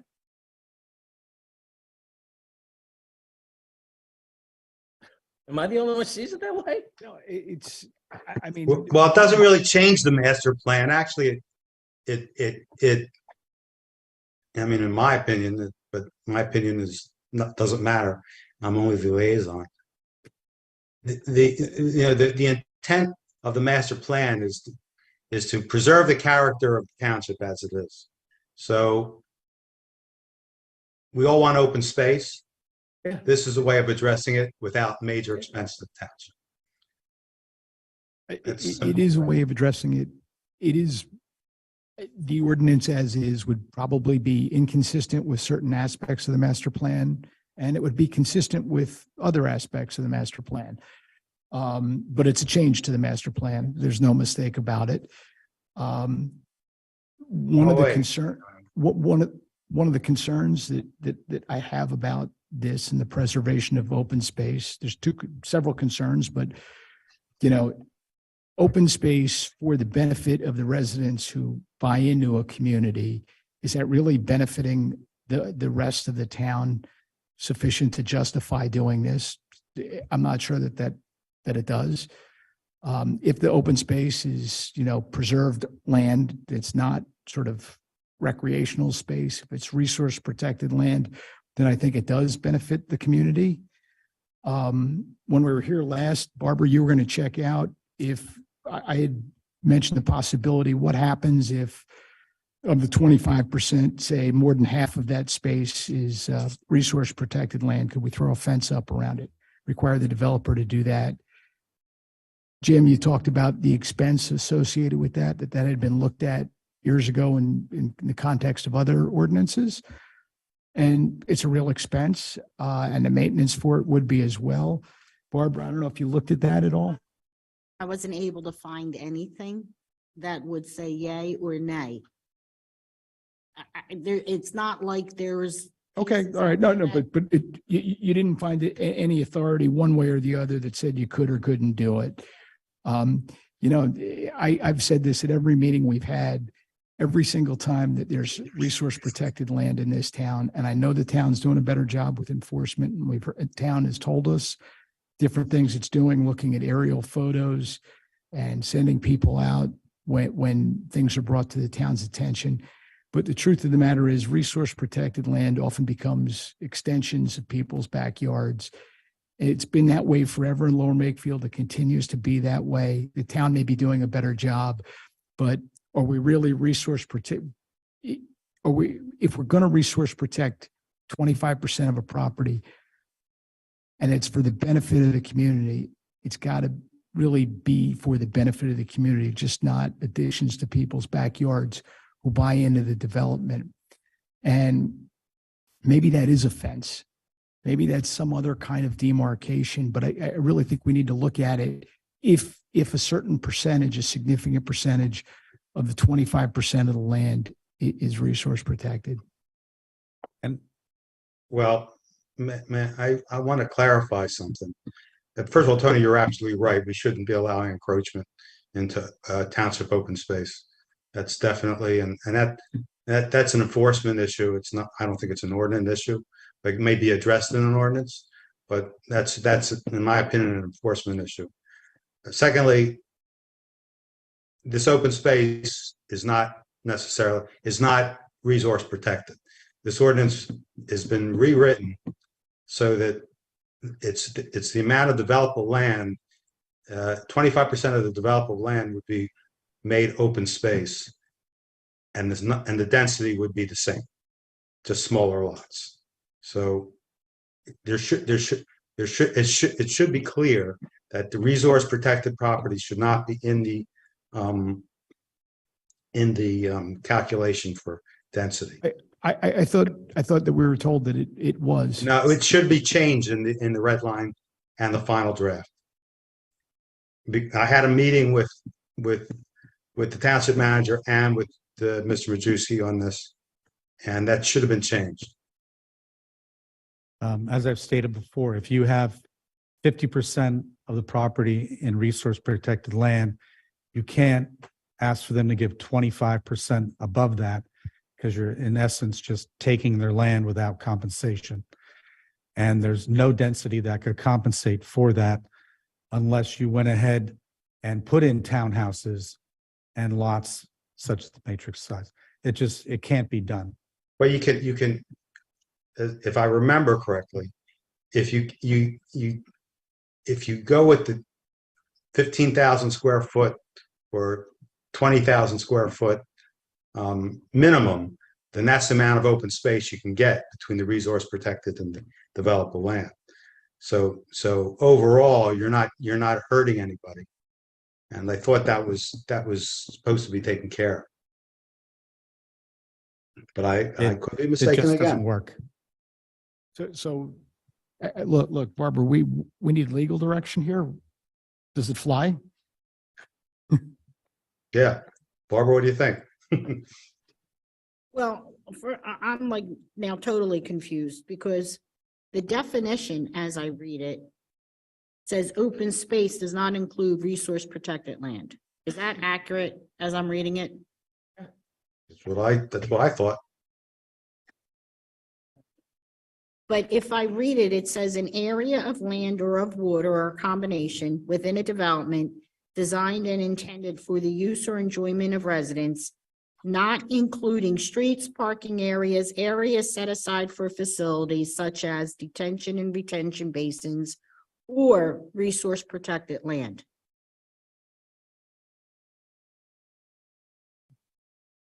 Yes, So it's not including resource protected land. correct. As I've read it, and so has the township manager.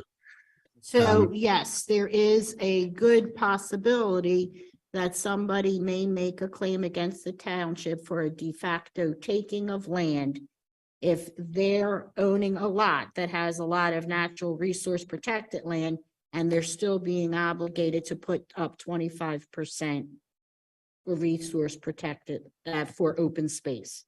Well, Because under that scenario, their lot may become technically unbuildable. well, can't we add a clause saying that if the amount of open space, the 25% minimum, would encroach on the minimum lot size, that we can reduce the amount of open space? But I thought, based on Jim's calculation, the 25% open space will encroach on the lot size. Well, if it does encroach, we make it less than 25%.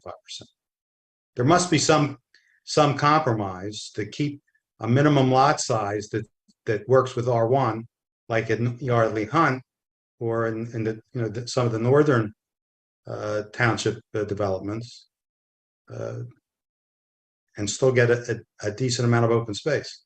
Do we have to? I mean, nobody made a hard and fast rule that it has to be 25%. No, but would it be easier to just include resource protected land within that 25%? Yeah, if you have a 100-acre development and 25 acres of it is protected wetlands, you only have 75 developable acres, and that's 1 acre lots. I mean, I think it works as is within the intended zoning, does it not? Well, we would need the ordinance if that were the case. So we're trying to get maximum open space without hurting the developer. How do you do that? Your microphone on. As a case study, if we just looked at this proposal that we got tonight, all right, and we said, all right, this is what they're proposing. If we looked at that and said, okay, they're under the new rules, what would it look like? Are we really, I mean, just, will we really get benefit from that open space, or is it going to be an open space sitting alongside 332 that? That's gonna be. That's what it's gonna be, yeah. So the question is, it really is subjective, whether it's even in our benefit in certain circumstances to change all these rules and create all this havoc and then find out, you know what, we're not gaining anything. Nobody's gonna be walking along 332 in the open space and enjoying it. I mean, it's gonna, is it gonna look better? I don't know. You're gonna see a bunch of open space, and then you're gonna see a higher density of properties. Is that good or bad? So I'm not quite sure open space is like nirvana in a certain sense. It's just. If I were the developer, I would stick the open space along 95 because no one wants to buy a house that butts right up against the highway anyways. So I think, is there a mechanism here to say that the preserved open space has to be subject to the approval of the town board of supervisors, that we get to decide where they buffer? Does it have to buffer against, or a preference to, or a bias to buffer against other existing properties? So your mechanism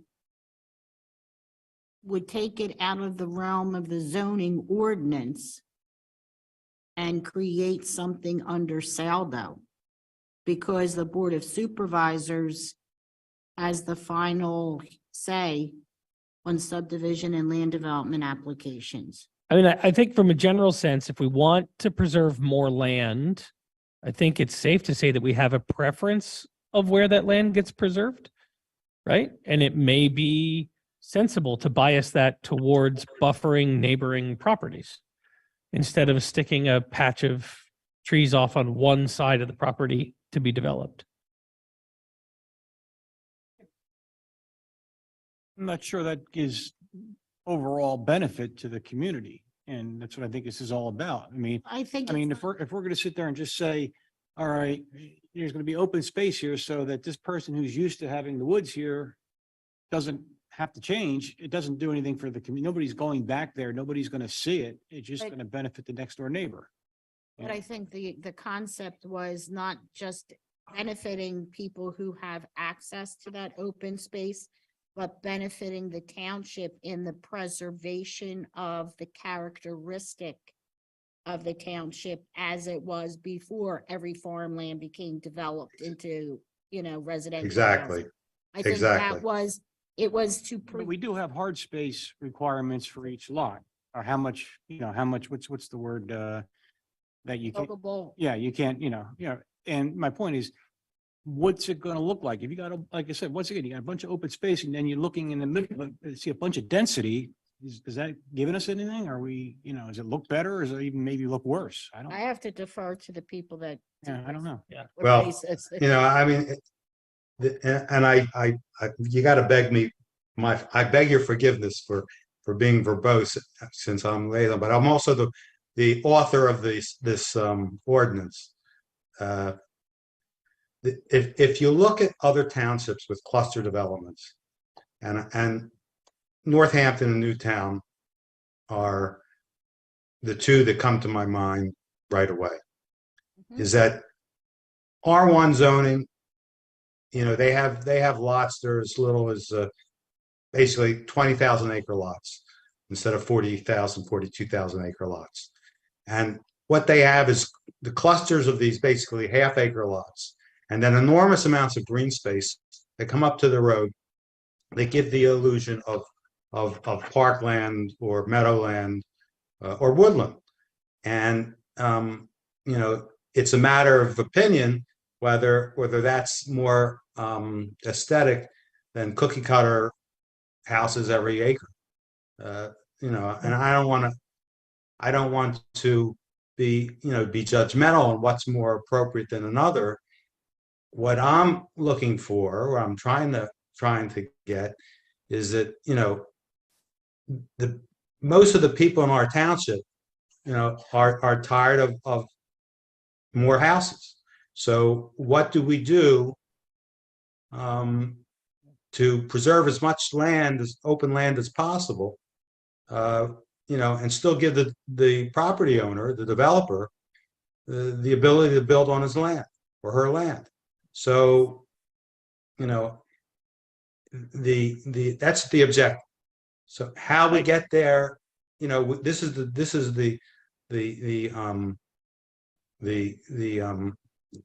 what we've come up with, the board is more than happy to hear any recommendations that you have to make this a better,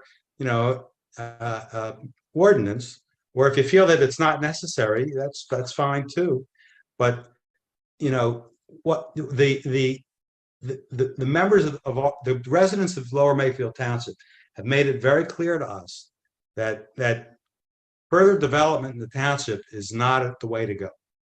Now, property rights of landowners, we can't change, but we can do what we can to either buy up all the land, which would be prohibitive, and take hundreds of acres of possible taxable land off the rolls forever, or get the rest of the developable land into an area where the landowner can develop and profit thereby, and still giving us enough open space to say, we're doing well, or go another way.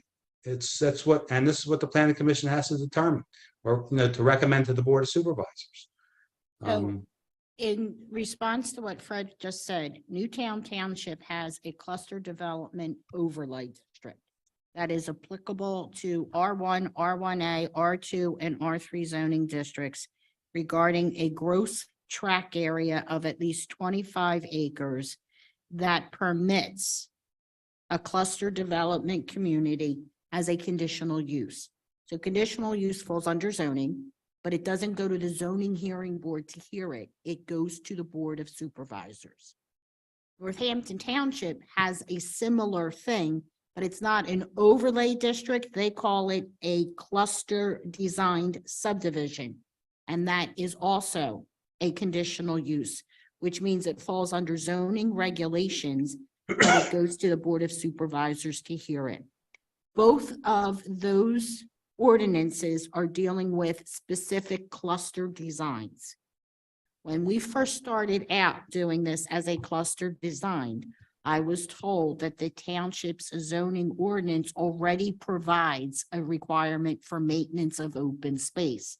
So it didn't make sense making a cluster design, but opening up open space requirements to certain residential zoning districts. To avoid any appearance of singling out a single district, we did it across the board. So the mechanism is a little different in that it's under zoning and it's open space across the board, but the concept is the same, to create more of a cluster designed within each of those residential zoning districts. I don't know if that helps anybody, but it's very hard to formulate provisions to regulate the use of land that it does not appear to be prohibitive or discriminatory. So just two final thoughts. The first is, listen, I'm generally in favor of this ordinance change, right? It all seems reasonable to me. Fred described a scenario in Newtown Township where they border the front of the neighborhood, right? And that's where my concern comes in. There's nothing in here, as I've read it, that gives a preference to, a lot of residents talk about preserving the character. And I'm telling you, with this, the other 78 homes we just saw today, if I were the developer, I would stick all that land all the way in the back where no one sees it, right? And it's not going to be to anyone's benefit. So I see a real weakness in the ordinance that it doesn't place any sort of a preference towards where or how that space should be preserved. And if the provision that it gets approved by the Board of Supervisors is just great. We're going to negotiate over that every time. Then, okay, great. It sounds wonderful to me. Right. But that's my concern, is that you could just stick this wherever you want on the property. The other is a little bit more of a specific on the language. When we talk about the maximum density on net buildable site area with cluster, and we say whatever times blah, each additional percent of base site area classified as, I would just prefer that the language say each additional percent beyond 24 or beyond 31 or beyond, right? So it's clarifying that that prior breakpoint is the threshold, and it's just clarifying that every percent above that is what you're getting credit for. So just so you understand, I relied on the township for the calculations. Yeah, but that makes sense. Yeah. I thought it was Yeah. clear, but yours is clear. I believe it's clear, but if I were an aggressive lawyer, and to Adrian's point, I wanted to try and stick some apartments on here, I would go, well, your original ordinance said I had none, so here's 42 and here's apartments. And also, I have up on the screen the section of the comprehensive master plan that talks about future actions and recommendations, one of which being that we continue to use cluster development, consider using it throughout the ordinance. So I don't think we're inconsistent. It doesn't spell out exactly every single district and how we're doing it, but it is not inconsistent with the comprehensive master plan. It says consider using it. So it is, as I said, it is both consistent and inconsistent in the same breath. I mean, because when you go through the master plan, you can find other things there that would suggest that you shouldn't do that, but it's fair enough. It's both. And it didn't. I mean, the goal of this ordinance is to preserve as much open space as possible. So Fred, you keep saying that, and when I go back and I look at this isn't really, well, you keep saying that, and that the township residents are against further development. And in many instances, township residents have come out about development in opposition in varying degrees. But this isn't going to stop any development. It's not going to change the amount of development, quite honestly. I mean, Jim talked about this, not in an appreciable way. Jim talked about this at one of our prior meetings, that if this had been in place when the Torbert plan had been submitted, it might have knocked 5 houses off or something like that. It wouldn't have knocked a lot of houses off. So in terms of further development, it's not changing it appreciably. That it may change the appearance of what it looks like, but it's not changing it. That's exactly. I understand what it 100%, is. It and changes the I appearance agree of with it, you. Does not change the density. You can't just tell someone, you're getting 5 or 10 less lots on your property. You'd have to compensate them for that loss. This would basically give you open space. It gives you I want to say the appearance of, but if you drive up Woodside Road, Dolington Road, and you see the farmland up there, where they did the farmland preservation stuff, it gives you the sort of the illusion that we're still a farming community. And if you preserved 25% of the Torbert farm, it gives you the illusion that there's still open land in our township. And the houses are still there. They're just sort of tucked away a little bit. Well, as was raised before, it could, but it depends.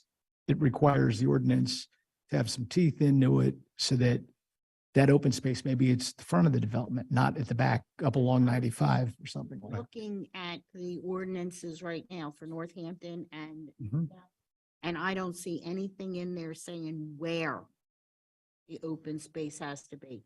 The only thing in one of these ordinances, and this is Newtown, is there's a perimeter buffer area of 100 feet around the cluster development community. That's it. Remember, It doesn't Okay, say. so that so they- I just want to redirect a little bit. 200-12 kind of gives you the full table of standards in this proposed ordinance. And I think it's pretty well defined. I don't know that we have that. I got it on my laptop. 200-12, table of performance standards, open space. And it gives you what the open space, there's five different 5 paragraphs in the Yeah, section. yeah, yeah. Yeah. And I but, think, I think to Colin's that's, point, it doesn't prevent someone from figuring out a place that is maybe more advantageous to them financially. And I'm not sure how you do that. Like Barbara said, other towns, other than through the land development process where we say, why don't you move it over here, over there? and that's what the saldo is all about, and the process is all about. If that negotiation already exists within the normal order of things, then it already exists. and right? that is the normal order of business Yeah. in most townships. Yeah. Just a quick point. I think I know the answer to this, but I just want to make sure. Is this open space we're doing, it just has to be all contiguous, one piece? Yes. Yes. No, it Yes. does not. You could separate it up into a couple of pieces. In If you wanted to paragraph put like 3. a central green in the middle of the lots where the kids in the neighborhood could go throw a frisbee, you could do that. Most likely it would be, as Barbara said, with the perimeter buffer. So it just has to be at least 20,000 square feet. Yeah, but it just, Right. it So can't. they could give us several half-acre pieces spread throughout but a community. Careful though, because under your definitions, it's not including those leftover areas or remnants of land Right. after making a lot out. So there is some unseen mechanism to ensure that the open space is going to be created. It's not like that little triangular piece that's left over is going to be. Would we consider a sound, essentially sound mounds for sound buffering with some pines on it along Yardley Newtown Road for Adrian, can you speak in the microphone? I can't hear you. Oh, I'm sorry about that. Would we consider sound buffering mounds with trees on it as you off of Yardley Newtown Road? You're talking probably like 400 yards, 10 yards deep. That all it is really just. I think that I falls more under their saldo, because isn't there sections for? Couldn't they call that open and space? stuff Yeah, like for that? buffers and Well, everything. that's in Saldo right now Yeah. that we require buffers, I think, from collector roads. I'll have to double check, but I'm this plan actually, their 78 lot plan where they have no open space at all does show an extensive buffer along 332. Okay, And that's simply for marketability. I mean, it's, so that's gonna be it. Well, I guess the question I have is, are we going back to then doing a cluster overlay design and having it cover residential zoning districts? Or No, are I think 200-12 is sufficient. I mean, but that's my well, opinion. that's 200-12, that's the performance standards for the residential resource protection area. Then you got No, 216. that's for the open space. Yeah, yeah, and then you get it for each of this different residential districts. Mhm. It's the same thing all the way down. Yeah. I think that for me, that's sufficient, but I'm not the commission. I'm just giving you one person's opinion. So Jim, my question to you is, if you go to page 8 of the version I provided you, under 200-25, dealing with standards for single-family dwellings in the R3 zoning district, our current ordinance has 200-25, which are single-family homes in the R3 district. Then there's a different table, 200-26, that deals with anything that's not single-family homes. So shouldn't that be included? New performance standards for 200-26?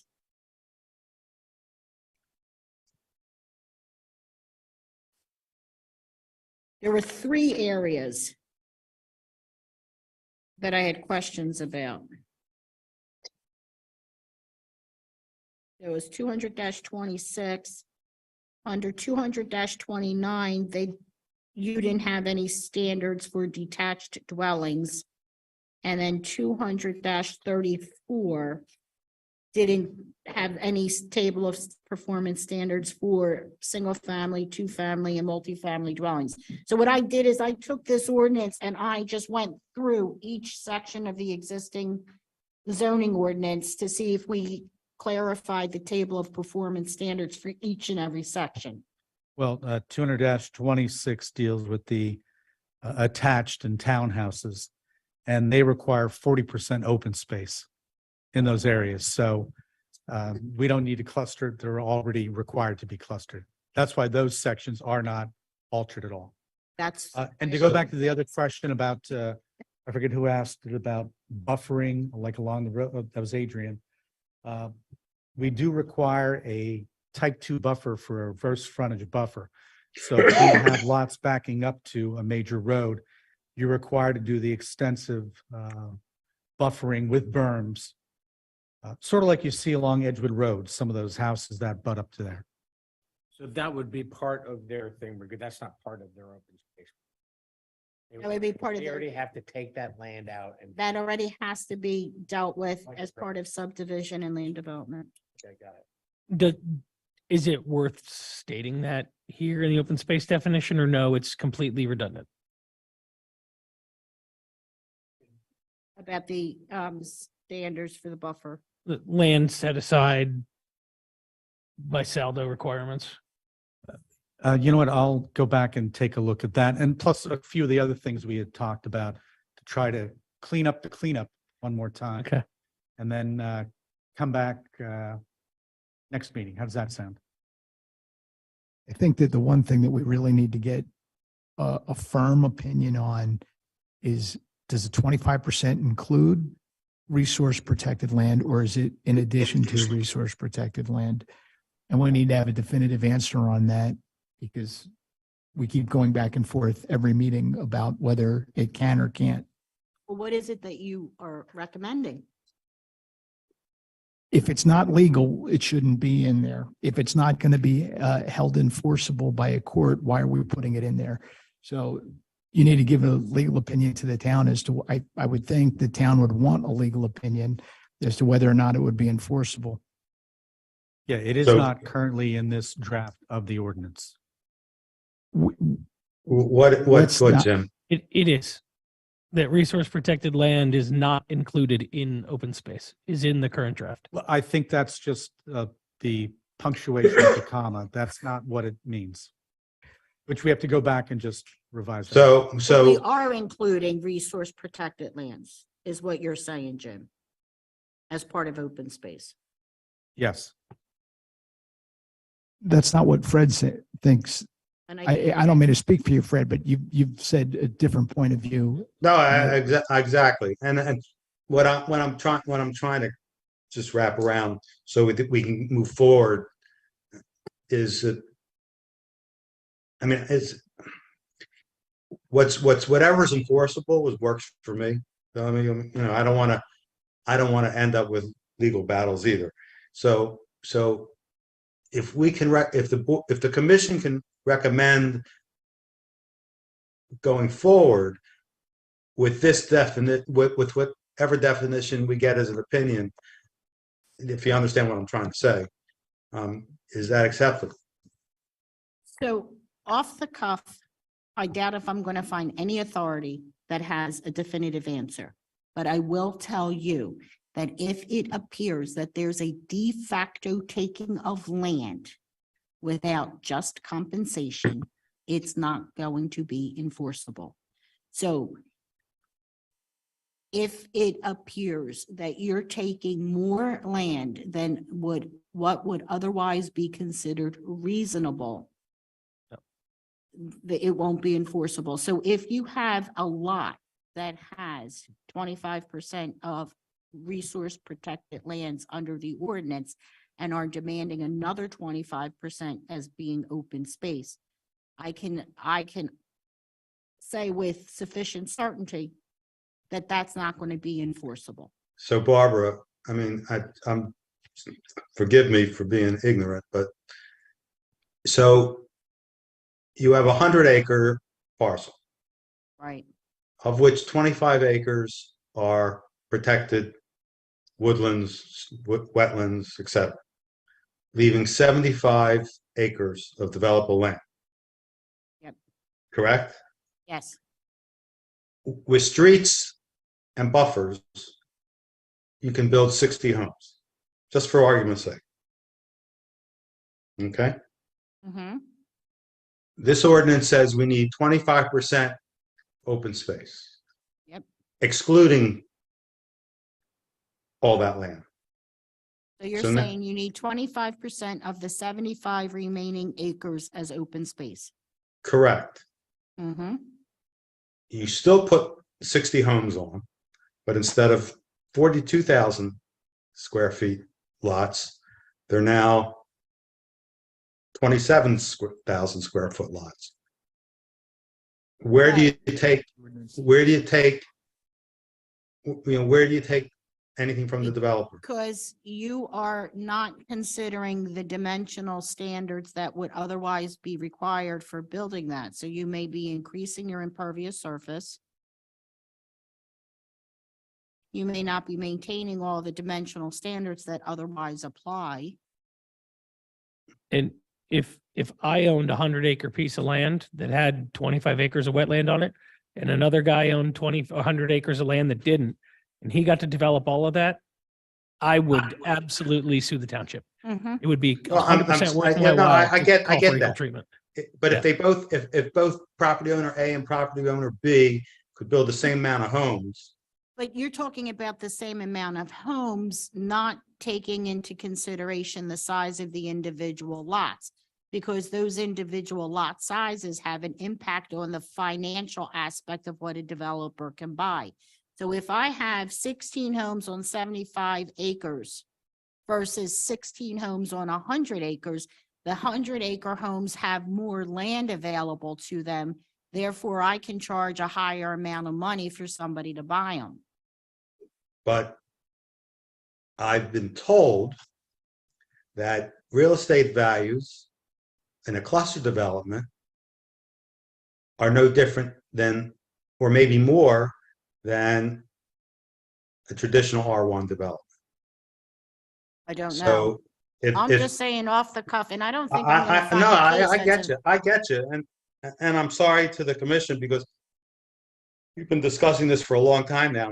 We're going around in circles. I want to break the chain, because I want to get this to the board of supervisors with a recommendation, and I'm happy to delay things more if we need more time. But this isn't going to last forever. I can tell you that. I would be comfortable approving the ordinance as it sits before us with minor adjustments, with resource protected land counting towards the open space count.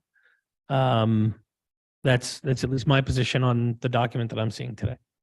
And if that's lands. It's, well, if we call, let's just say for simplicity, like, if we're now just including this 25 acres in what we have today for resource protected lands, does this change anything for resource protected lands, whether it's part of open space or not, like the calculations for the developer? No. No, We're it essentially wouldn't. applying the resource protected lands to this other 25% of open space. Yeah, if you had like the Torbert Farm, the resource protected land is an Minimum. acre. And They required 25 acres. Yes. If the Torbert Farm was, let's say, 40 acres of woods, they're allowed to only disturb 25% of that. So they would be giving us the 30 acres of open space in the form of resource protected woodlands. So we wouldn't get more open space beyond that. We'd be getting whatever those resources are, which always have been open space. That's the way our ordinance has been written now for 30-some years, that we value protecting our natural resources, and with that, we increase the density accordingly. This is just saying that we also value open space, and we want to treat that accordingly, that if you give us open space, you can cluster down to something smaller because we value open space as well as valuing natural resources. Other than a broad definition of open space that we clarified. we're not really giving any other input as to what the open. Other than saying it can't be considered those public type improvements like stormwater management facilities, streets, parking lots. But you're saying anything else. But if I'm understanding what I'm hearing, you're saying it can, you wanted also to say it includes resource protected land. I'm just one vote in five, so that's what I'd like. So in my mind, if you have two lots and one is a total flat lot, you know that you got to get, somebody has to come up with 25% open space to be preserved. You have another lot that has wetlands or woods that meets the 25%, then you know they can't build in those areas and disturb them. That's going to be still preserved as open space. So I think it's a win-win each way. I still don't think, I don't feel comfortable. And again, I don't think I'm going to find any source of legal authority to pinpoint it. I just feel that if you take more land from somebody to prevent them from developing it, they're going to have an argument that it's a de facto taking and Okay, you so- need to reimburse me. So what about if you follow Fred's theory that, developers seem to be appreciating the smaller lot sizes, then we give them that choice. And then There's just something, and it's just a gut instinct that there's something that just doesn't sit right. If you're saying to somebody who already has land that's encumbered by what would otherwise be resource protected. no, I'm not talking about resource protected at all. What I'm saying is if, say you have 100 acres that has no resource protected, we're going to go in and say to them, give up 25 acres and you can have more You density. can have the same You number can have of the same, houses if you right. didn't give it to And them. if we're seeing a trend towards smaller lots, then I don't think we lose by giving the developer the choice. You could do one or two things. You can Do the smaller do lots. the smaller or lots. increase your density. Exactly. And And in one of the other ordinances, they say the maximum density cannot be more than 150% of Right. what would otherwise exist. then you're risking no lawsuit whatsoever. And you're I think- increasing your chance of possibly getting open space. I mean, I can still research the issue, but I don't think I'm gonna find anything. That's the problem. Well, if we include protected space, protected lands, we can make it as, we can just say, say to the developer, as long as the lot size meets the minimum requirements, we can include as much protected space as we possibly can. And if we can go outside of that, that's great too, as long as we meet the parameters of the density. We're not hurting anybody. But at this point, if it becomes a legal issue to not include protected space, I would take that, I'd take that off the table. But Would they have to had to fundamentally do anything different if this ordinance was in place? Not if they, resource protected lands that are already on site. Yeah. Are less than 25%. How does? Well, the difference would be that they would have to have designated part of it as open space in the form of a conservation easement or some land that is not just for the benefit of one person. In this case, it's for the benefit of One of the property. of one property owner. He sort of clustered everything, but put it over there to his benefit. This would just have designated some of that land to be open space. It would have affected it.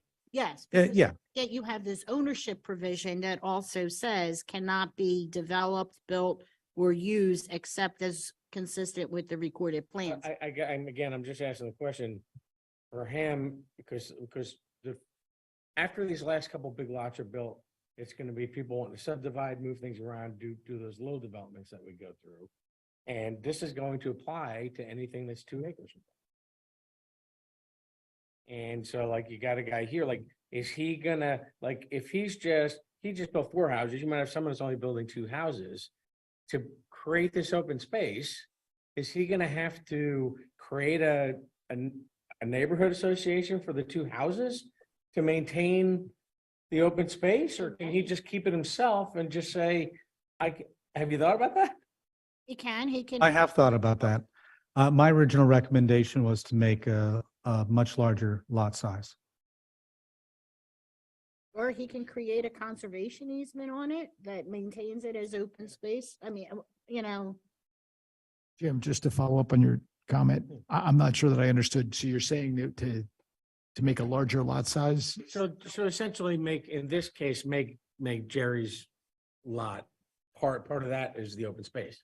Well, I was saying like right now, if you had I guess it's theoretically a 2-acre lot, you'd have to designate 25% of that as open space, but you leave you only half an acre of open space.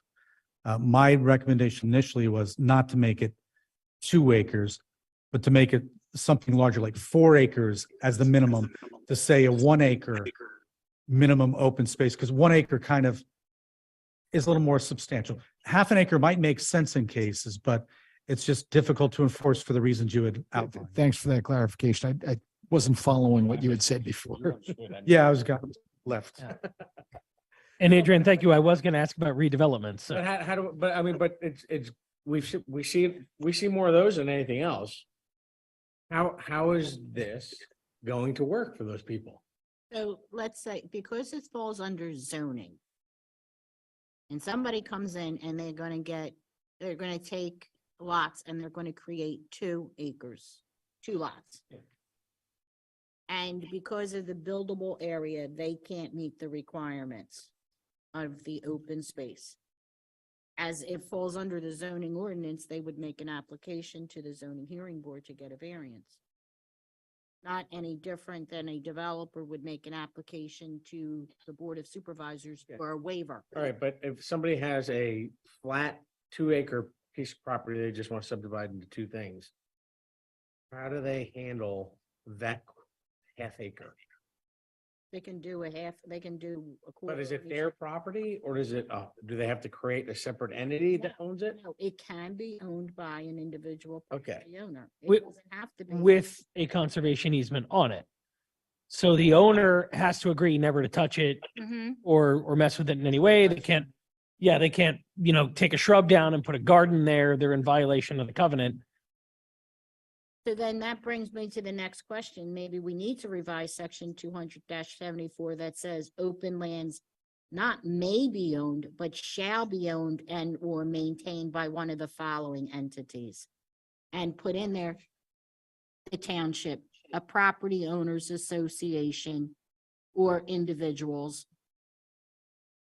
subject to a conservation easement. Maybe we need to add in an individual, but subject to a conservation easement.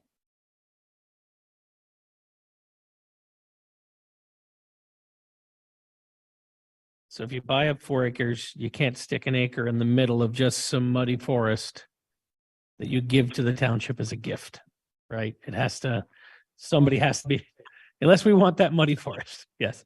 It has to be contiguous as section 12 is in It 200. says that, yeah. But just we have about a dozen in the southern end of the township. We have about a dozen 1/4 acre open space lots in Arborlee and Westover and the neighboring developments in there. You go up Cherry and off of Yardley Makefield Yardley Morrisville Road, and you go into those old developments, and we have preserved open space. It's a 20 by 50 lot of trees. I mean, I don't want to get that either. So I think we got this gelled here. I think this is good. But if we revise the ownership section to make it mandatory, then, but then it's clear. And if you get that half acre that's owned by an individual lot owner, then it has to have, so I put an individual with open space preserved and subject to recorded conservation easement as approved by township.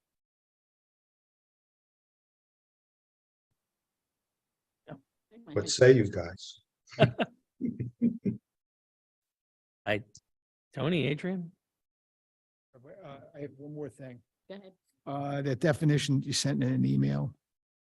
I had some proposed language to clean it up. What definition?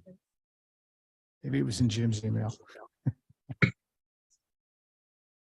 Was it a Open space with that definition or was comma it that's in the- maximum density? Notwithstanding the maximum density, that language, Yeah, go ahead.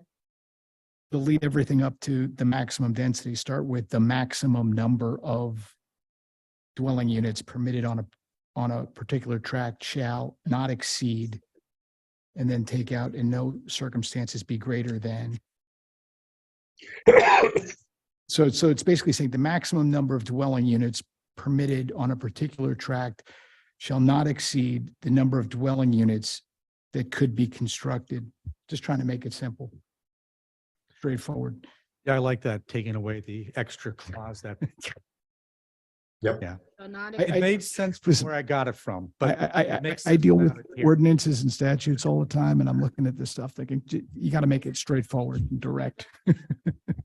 Pardon? Is that the only? So it says the maximum number of dwelling units permitted on a particular tract shall not exceed. The num- number of dwelling units? No, take out the word maximum. The number of dwelling units that could be constructed on the site. Am I keeping without open space clustering?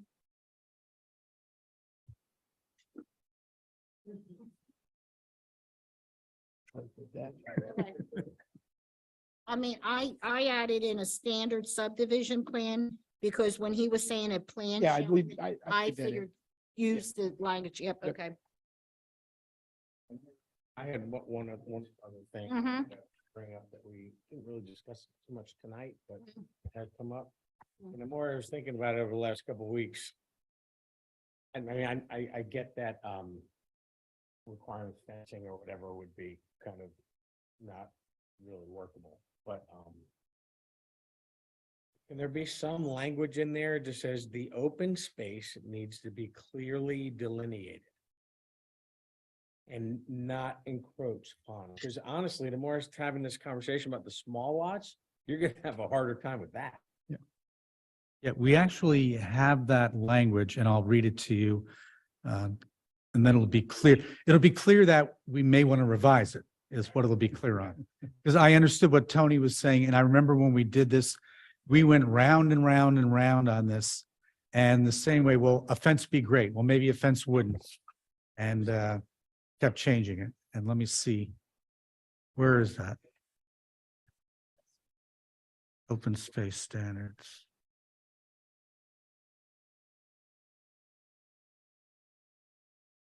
Sorry, everyone.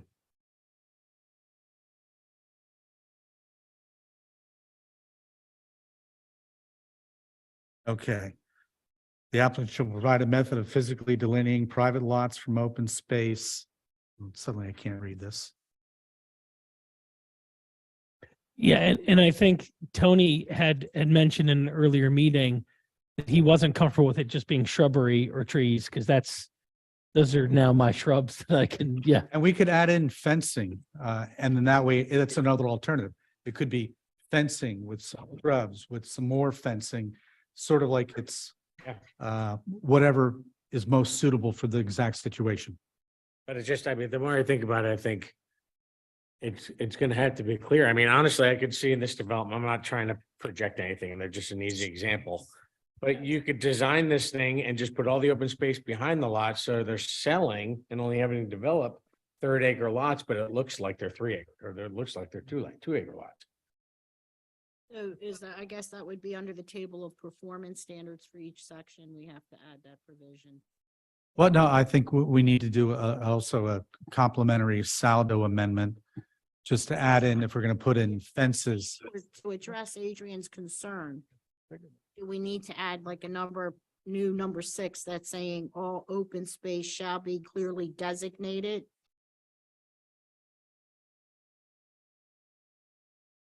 What do you mean by designated? I think it's here is what Jim's saying. Or delineated. Or delineated? Well, I think it's clear under saldo, although to Tony's point, that fences might make sense. Well, if you weren't subdividing, then open space isn't required. You just have a lot. And If you had a 50-acre lot and you wanted to develop it, you could develop it. You're saying that Adrian's concern is addressed under Saldo. Okay. Yeah, it says the applicant shall provide a method of physically delineating private lots from open space areas. And then I think we should add in fences. All the properties on Mountain Oaks Road, they all have a fence that borders the rear of the property up against the forest land there. So I don't know if that was just a decision the builder made or if that's It may have been the builder. something that was negotiated through the review And there's process. no foolproof method. There was actually someone who once relocated the farmland preservation fence and just decided to claim 25 extra feet of farmland. Yeah. Want to add fencing? Add fencing.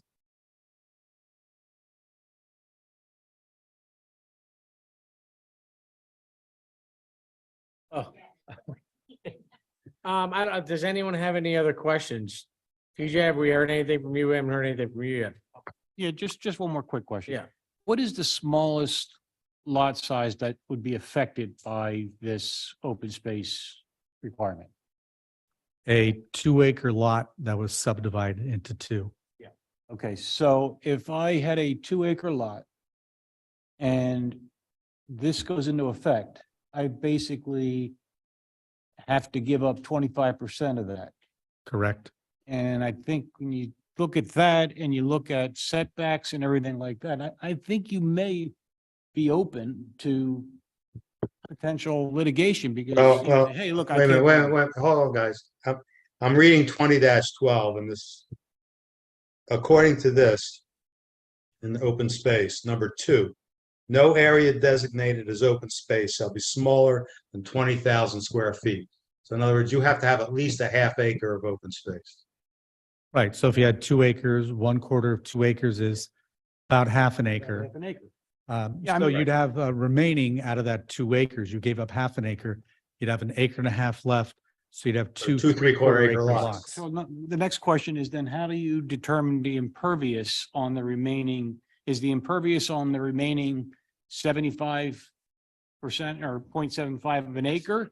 Or is if it, you know, if I, Because the lots are only 3/4 of an acre and our impervious surface regulations right. are around the size of So, lots. so I think somebody could very easily, that small lot, make arguments that my values, you just ruined my value. I was gonna put a pool on that property. I can't do that. No, but the lot doesn't have to be a 3/4 of an acre lot. They can divide it into 2 1-acre lots with a 1/4 acre conservation easement on each of those 2 lots.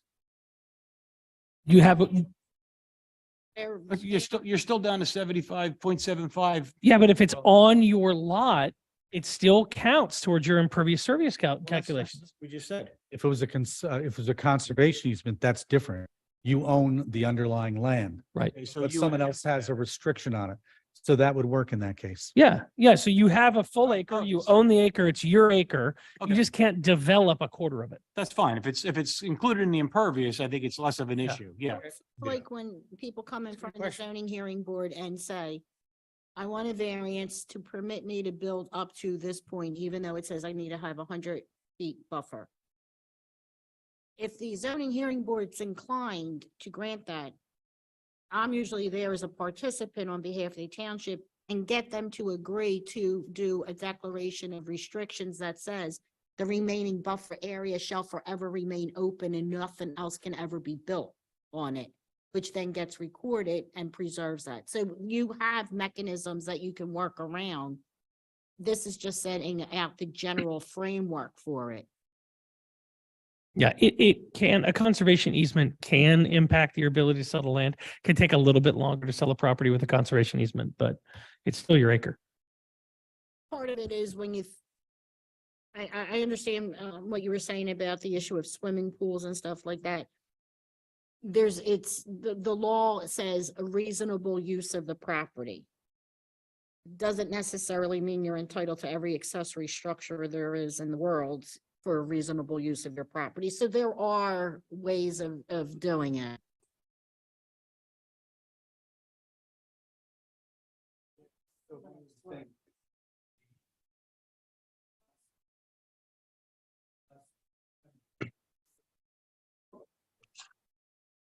The larger the lot size, the less impervious surface you get. So when you go from 3/4 acres to an acre, you lose 2% on the impervious surface. So it just about balances out. There's some inequities there, but they kind of make it up. The smaller we squeeze that lot size down, the more we're letting you put on it. Because theoretically, it would be nice if we just had a set number. Every lot, you could only have 5,445 square feet of impervious and be done with it. No, I think the difference for me was that you can count the conservation as part of the total lot size. That's fine. Yeah.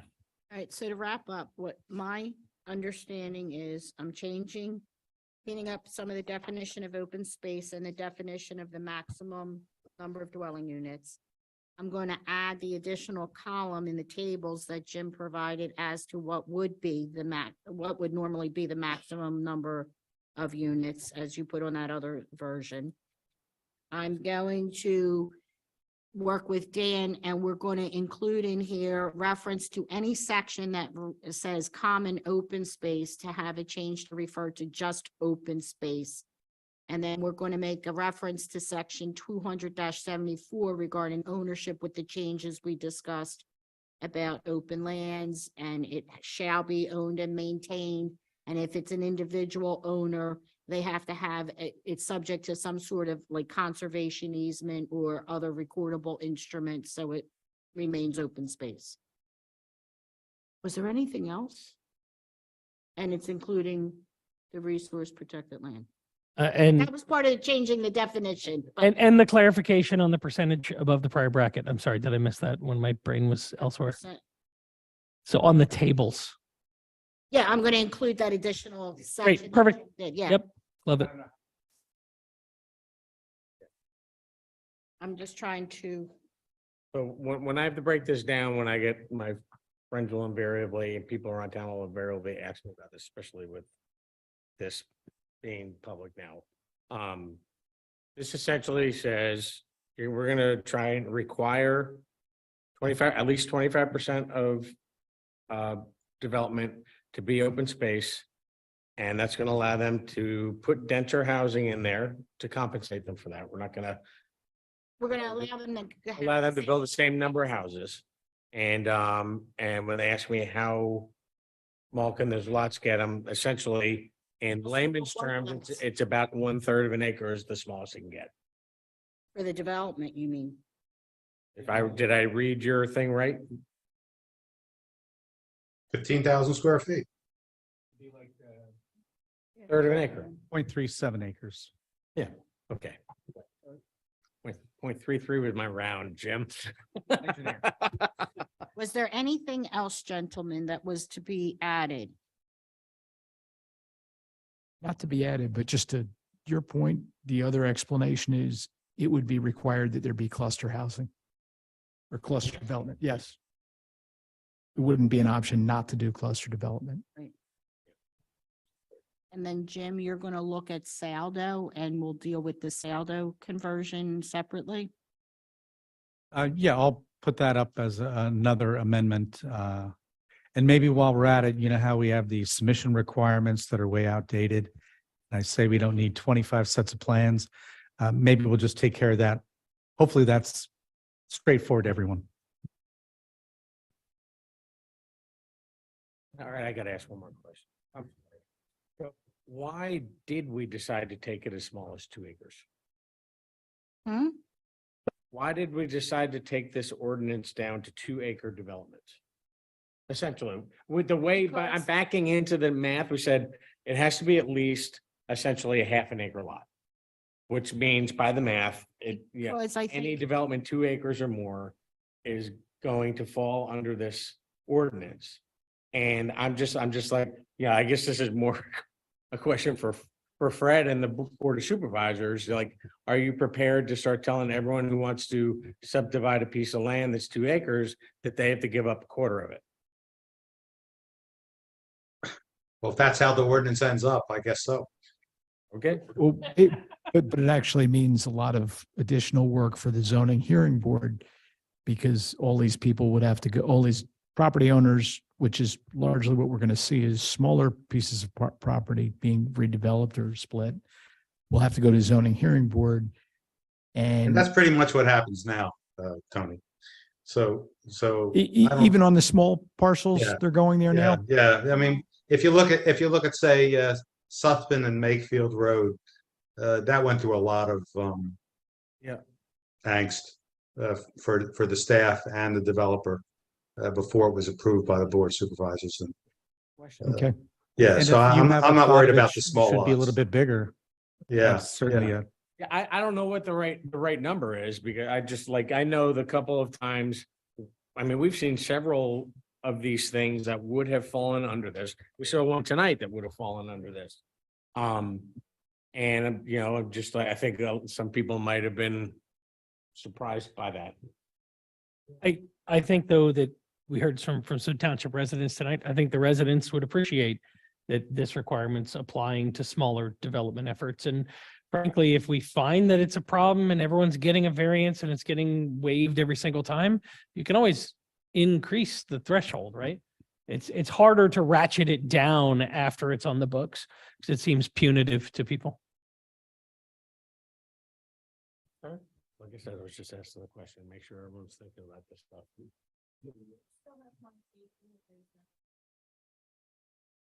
I think they're down here, yeah.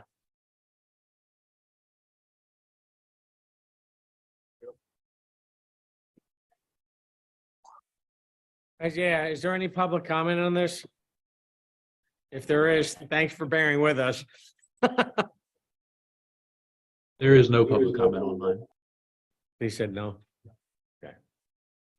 Okay, I can send you that list tomorrow, Barbara, of the ordinances. all right. Thank you. All right, does anyone want to make, we had the motion, right? There's no motion. There's no motion? There's no motion. Oh, we don't have to vote? Come back. Oh, I thought the vote was tonight. She's got 6 things to work on. Well, that's what I thought. That's why I'm. Well, but hold on, Fred said he wanted this at the next Board of Supervisors meeting, right?